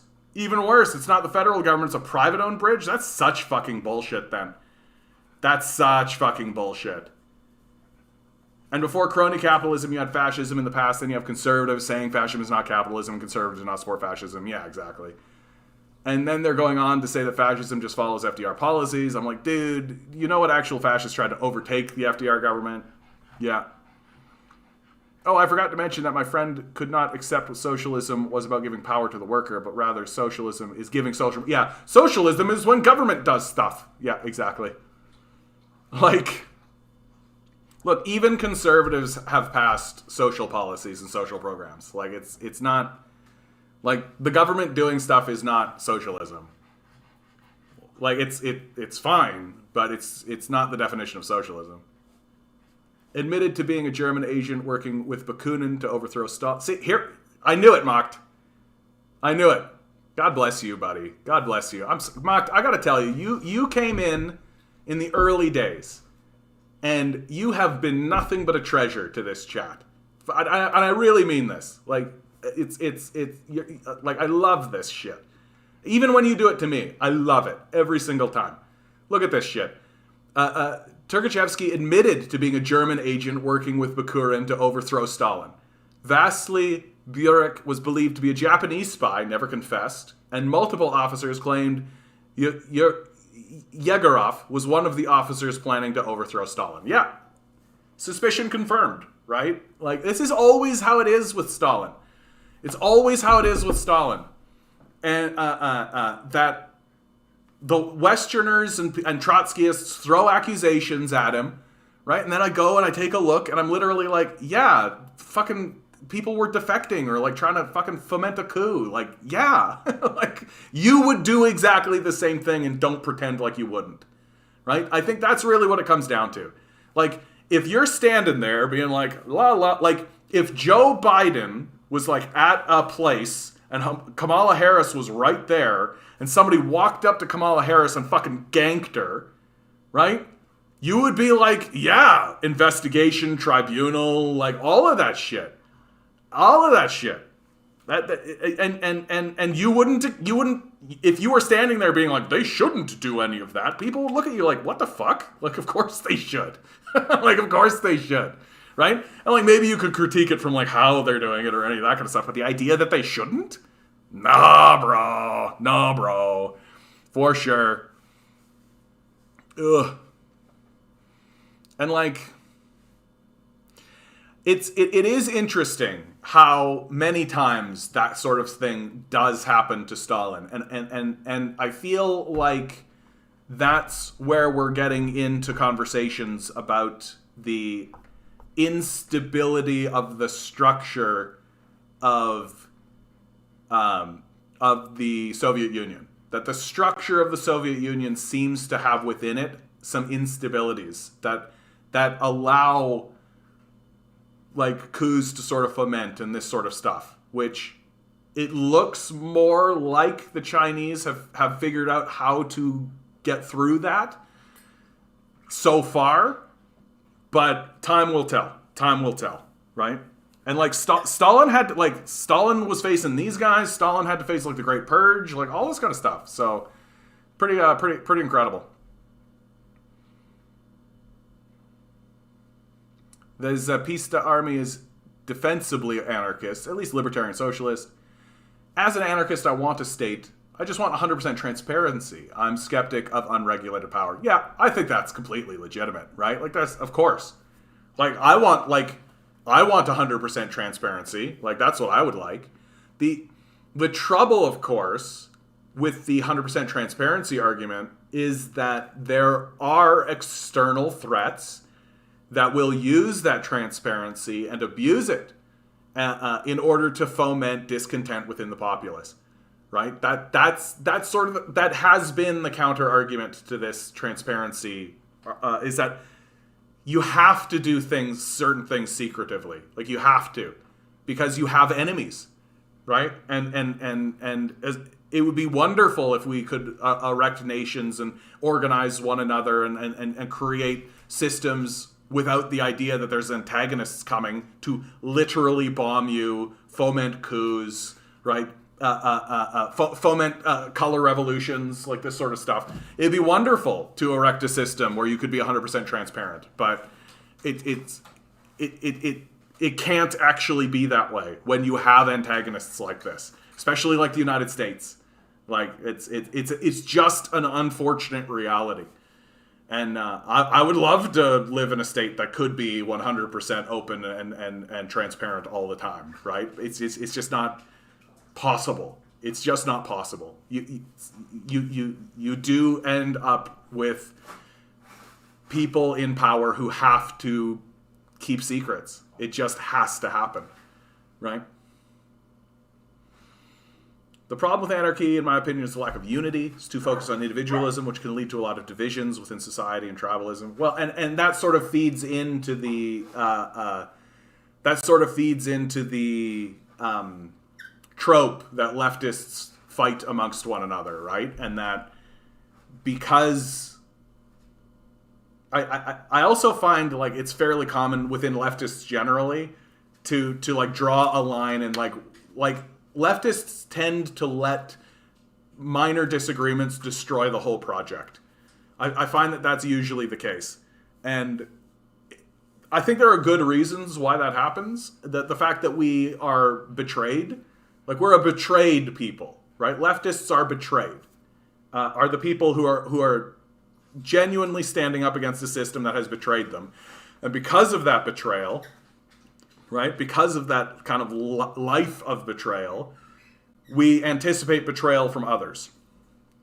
And so when we find a dividing point, right, then it's betrayal, right? Instead of it being, oh, okay, this is a disagreement that we can get through together. And even if we just agree to disagree, right, which I would love to see that more in leftists. Just be like, I disagree, but it's not a major thing. So let's just agree to disagree. I'd love to see that more often on the left, but I understand why it doesn't happen that way, and it's because people have been betrayed, and they're expecting more betrayal. Like, and to really bring home like how serious I think that is, and how ubiquitous I think that is.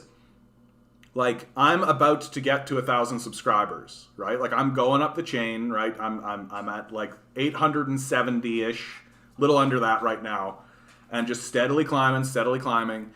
And I expect and anticipate this whole project to fail for one reason or the other, right?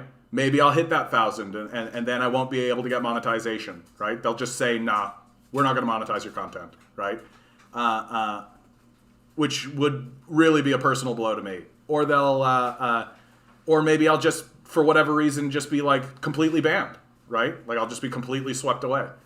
Like, it's completely possible that happens, and there's a little part of me that absolutely expects it to happen. Why? Because I've experienced nothing but betrayal from this society. I don't know why that would stop now, right? And so that kind of way of thinking infects leftist politics in significant ways and makes it very difficult for us to actually form unity with one another, right? Which is why I think it's important for leftists to do two things always, right? Agree to disagree, which I've talked about, right? It's a good way to keep unity together, right? Agree to disagree. And then the second point is, oh my God, why did I suddenly forget the fucking second point? That's so fucking annoying. Agree to disagree and admit when you're wrong. Admit when you're wrong. That's very important to me. It's very important that when I am shown to be wrong, I admit it. Like recently, Joe Rogan took a big heater. A lot of people went after him because he had like a vaccination expert on who really showed him like, nope, that claim is wrong. And Joe Rogan was like, I think it's right.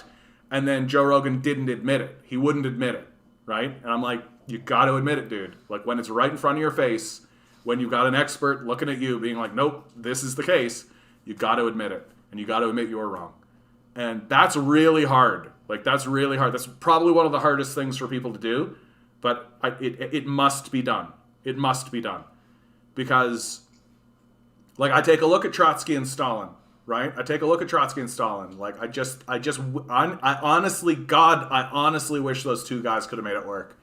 I think that the Soviet Union would have been way stronger if Stalin and Trotsky could have just made it work. That they had a political rivalry that was always there from basically day one, right? And Stalin won. Like, that's really what it came down to. Stalin won. And I really, really wish that Trotsky and Stalin had been able to work it out. That Trotsky had have accepted it, had been able to humble himself, find a kind of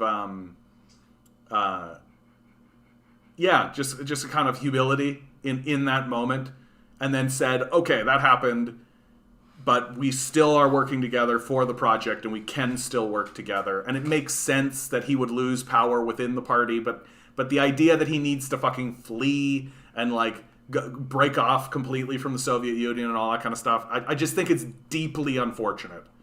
Because Trotsky was a brilliant man.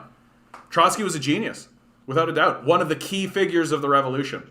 Like, even Stalin said that Trotsky was a key figure of the revolution, right? Like, and one of the key members of the Communist Party. Like, he worked with Lenin. Lenin really struggled with who he thought should be the next person, right? Stalin or Trotsky. And of course there's a lot of storytelling that happens in this, but so when I think about what it is to be a leftist and what it is to communicate with one another, right? Like, I for myself, like, when I come to disagree, like the Trotskyists, like, this is a perfect example, right? Like, I don't want to blow off these guys. Like, I think they're great. They do good stuff. They show up. They fight. Right? When we get talking Trotsky and Stalin, I'm like, no, I don't see it that way.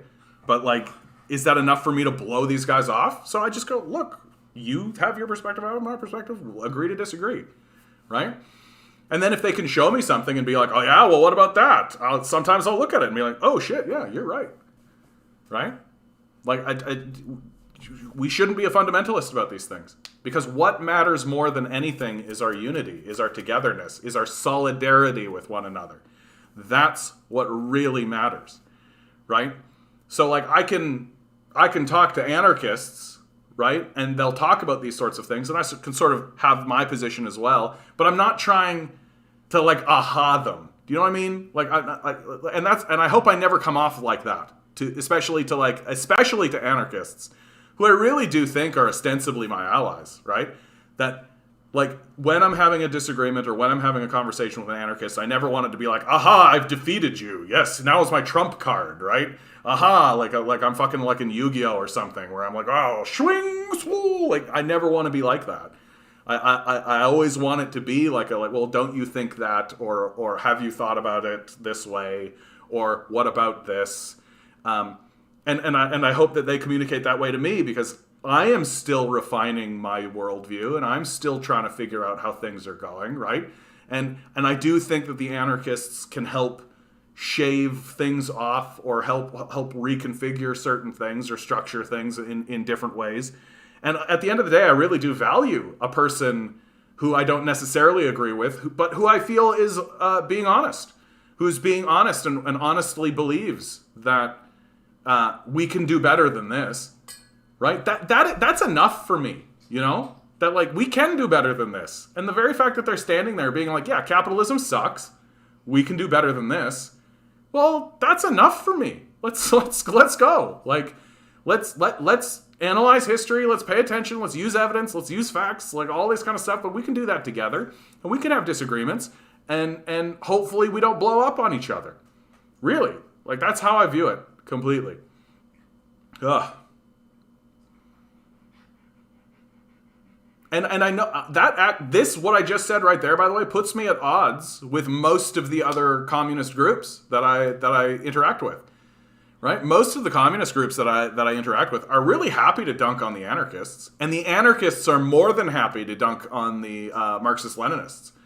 Right? Like, the subreddit anti-work, for example, right?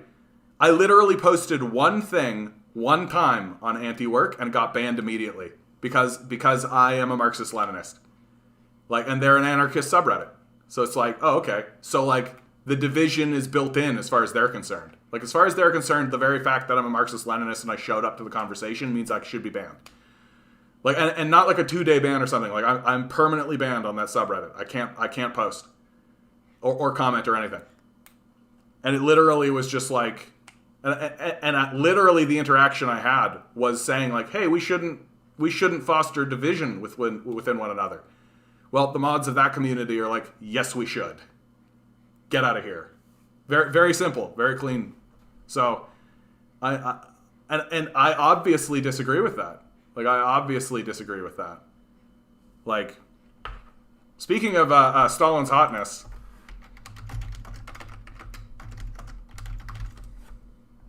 young Stalin, like, Stalin was a hottie bagatti. Like, you can't take it from him.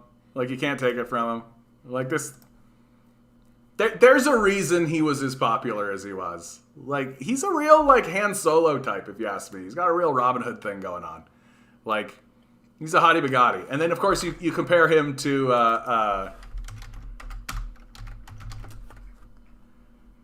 like, it's not too difficult to see why these guys were blowing up on each other, right? Like, it's not too difficult to see why it was that Trotsky and Stalin kind of...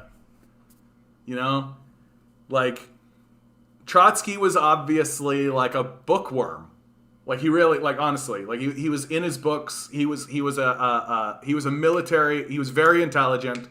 He really did know his shit. He was a very excellent in terms of his theory and all of this kind of stuff. But you can just see it on this guy that he gets into that kind of like arrogant place, right? You can just see it on him that he gets into this like arrogant, like, I know better than everybody, right? I'm the genius. I know everything, right? Whereas Stalin, right? Like, Stalin, he's a man of the people, right? Like, he's clearly, this is his claim to fame, right? He's just a man of the people who understands how to talk to people and how to create relationships and all of this.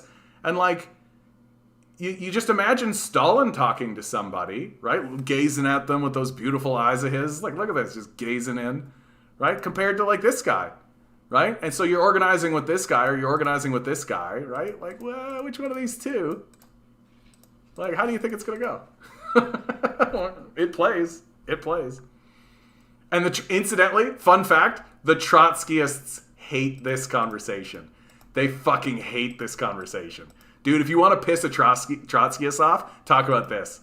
Like, try not to piss them off. They're good people. But, like, they really hate this. They really hate this idea that, like, yeah, people generally go along with the pretty person, right? That seems to be more the case.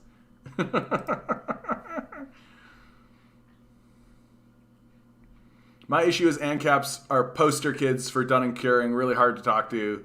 Yeah. ANCAPs could tell you the age of consent. What do you guys have started talking about ANCAPs? Egoist anarchists often describe themselves as ANCAPs. I'm more of a social anarchist. Absolutely, ANCAPs are libertarians with extra steps. Yeah, that's right. Anarcho-capitalists. We should sell ourselves to the capitalists harder, right? Like, it's just like, come on. Hey, Daniel, how you doing, bud? Good to see you. For me, if someone unironically says ANCAP, I'm instantly in mockery mode. Probably a personal failing. Nice, but would not smash. What? What? Sir. I'm into Zhush. People dunk on me sometimes. Yeah. I don't actually know that much about Zhush, honestly. So I'm starting to... Here, let's take a quick look. Zhush. In contemporary political discourse in North Korea, Zhush has a connotation of self-reliance, autonomy, and independence. It's often in opposition to the Korean concept of sadae, or reliance on the great powers. South Koreans use the word without reference to the North Korean ideology, And I find that that's really true in a lot of Asian cultures, is that there's like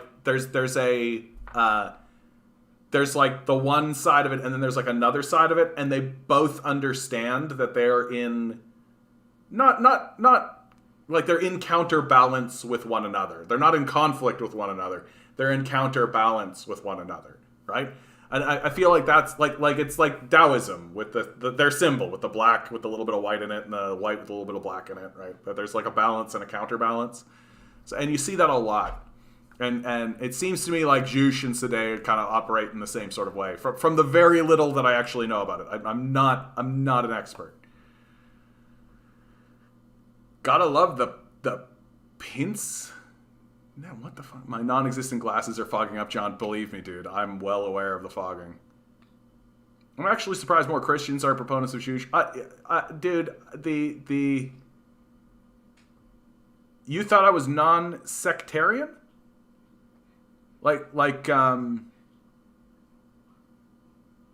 Oh, you mean in terms of like the Marxist-Leninists or yeah, sorry, I was just, I don't know. I don't know. We're getting to the end of this one. I'm not a fundamentalist. That's the way I put it. So sometimes I say like I'm a Marxist-Leninist because I'm dumb.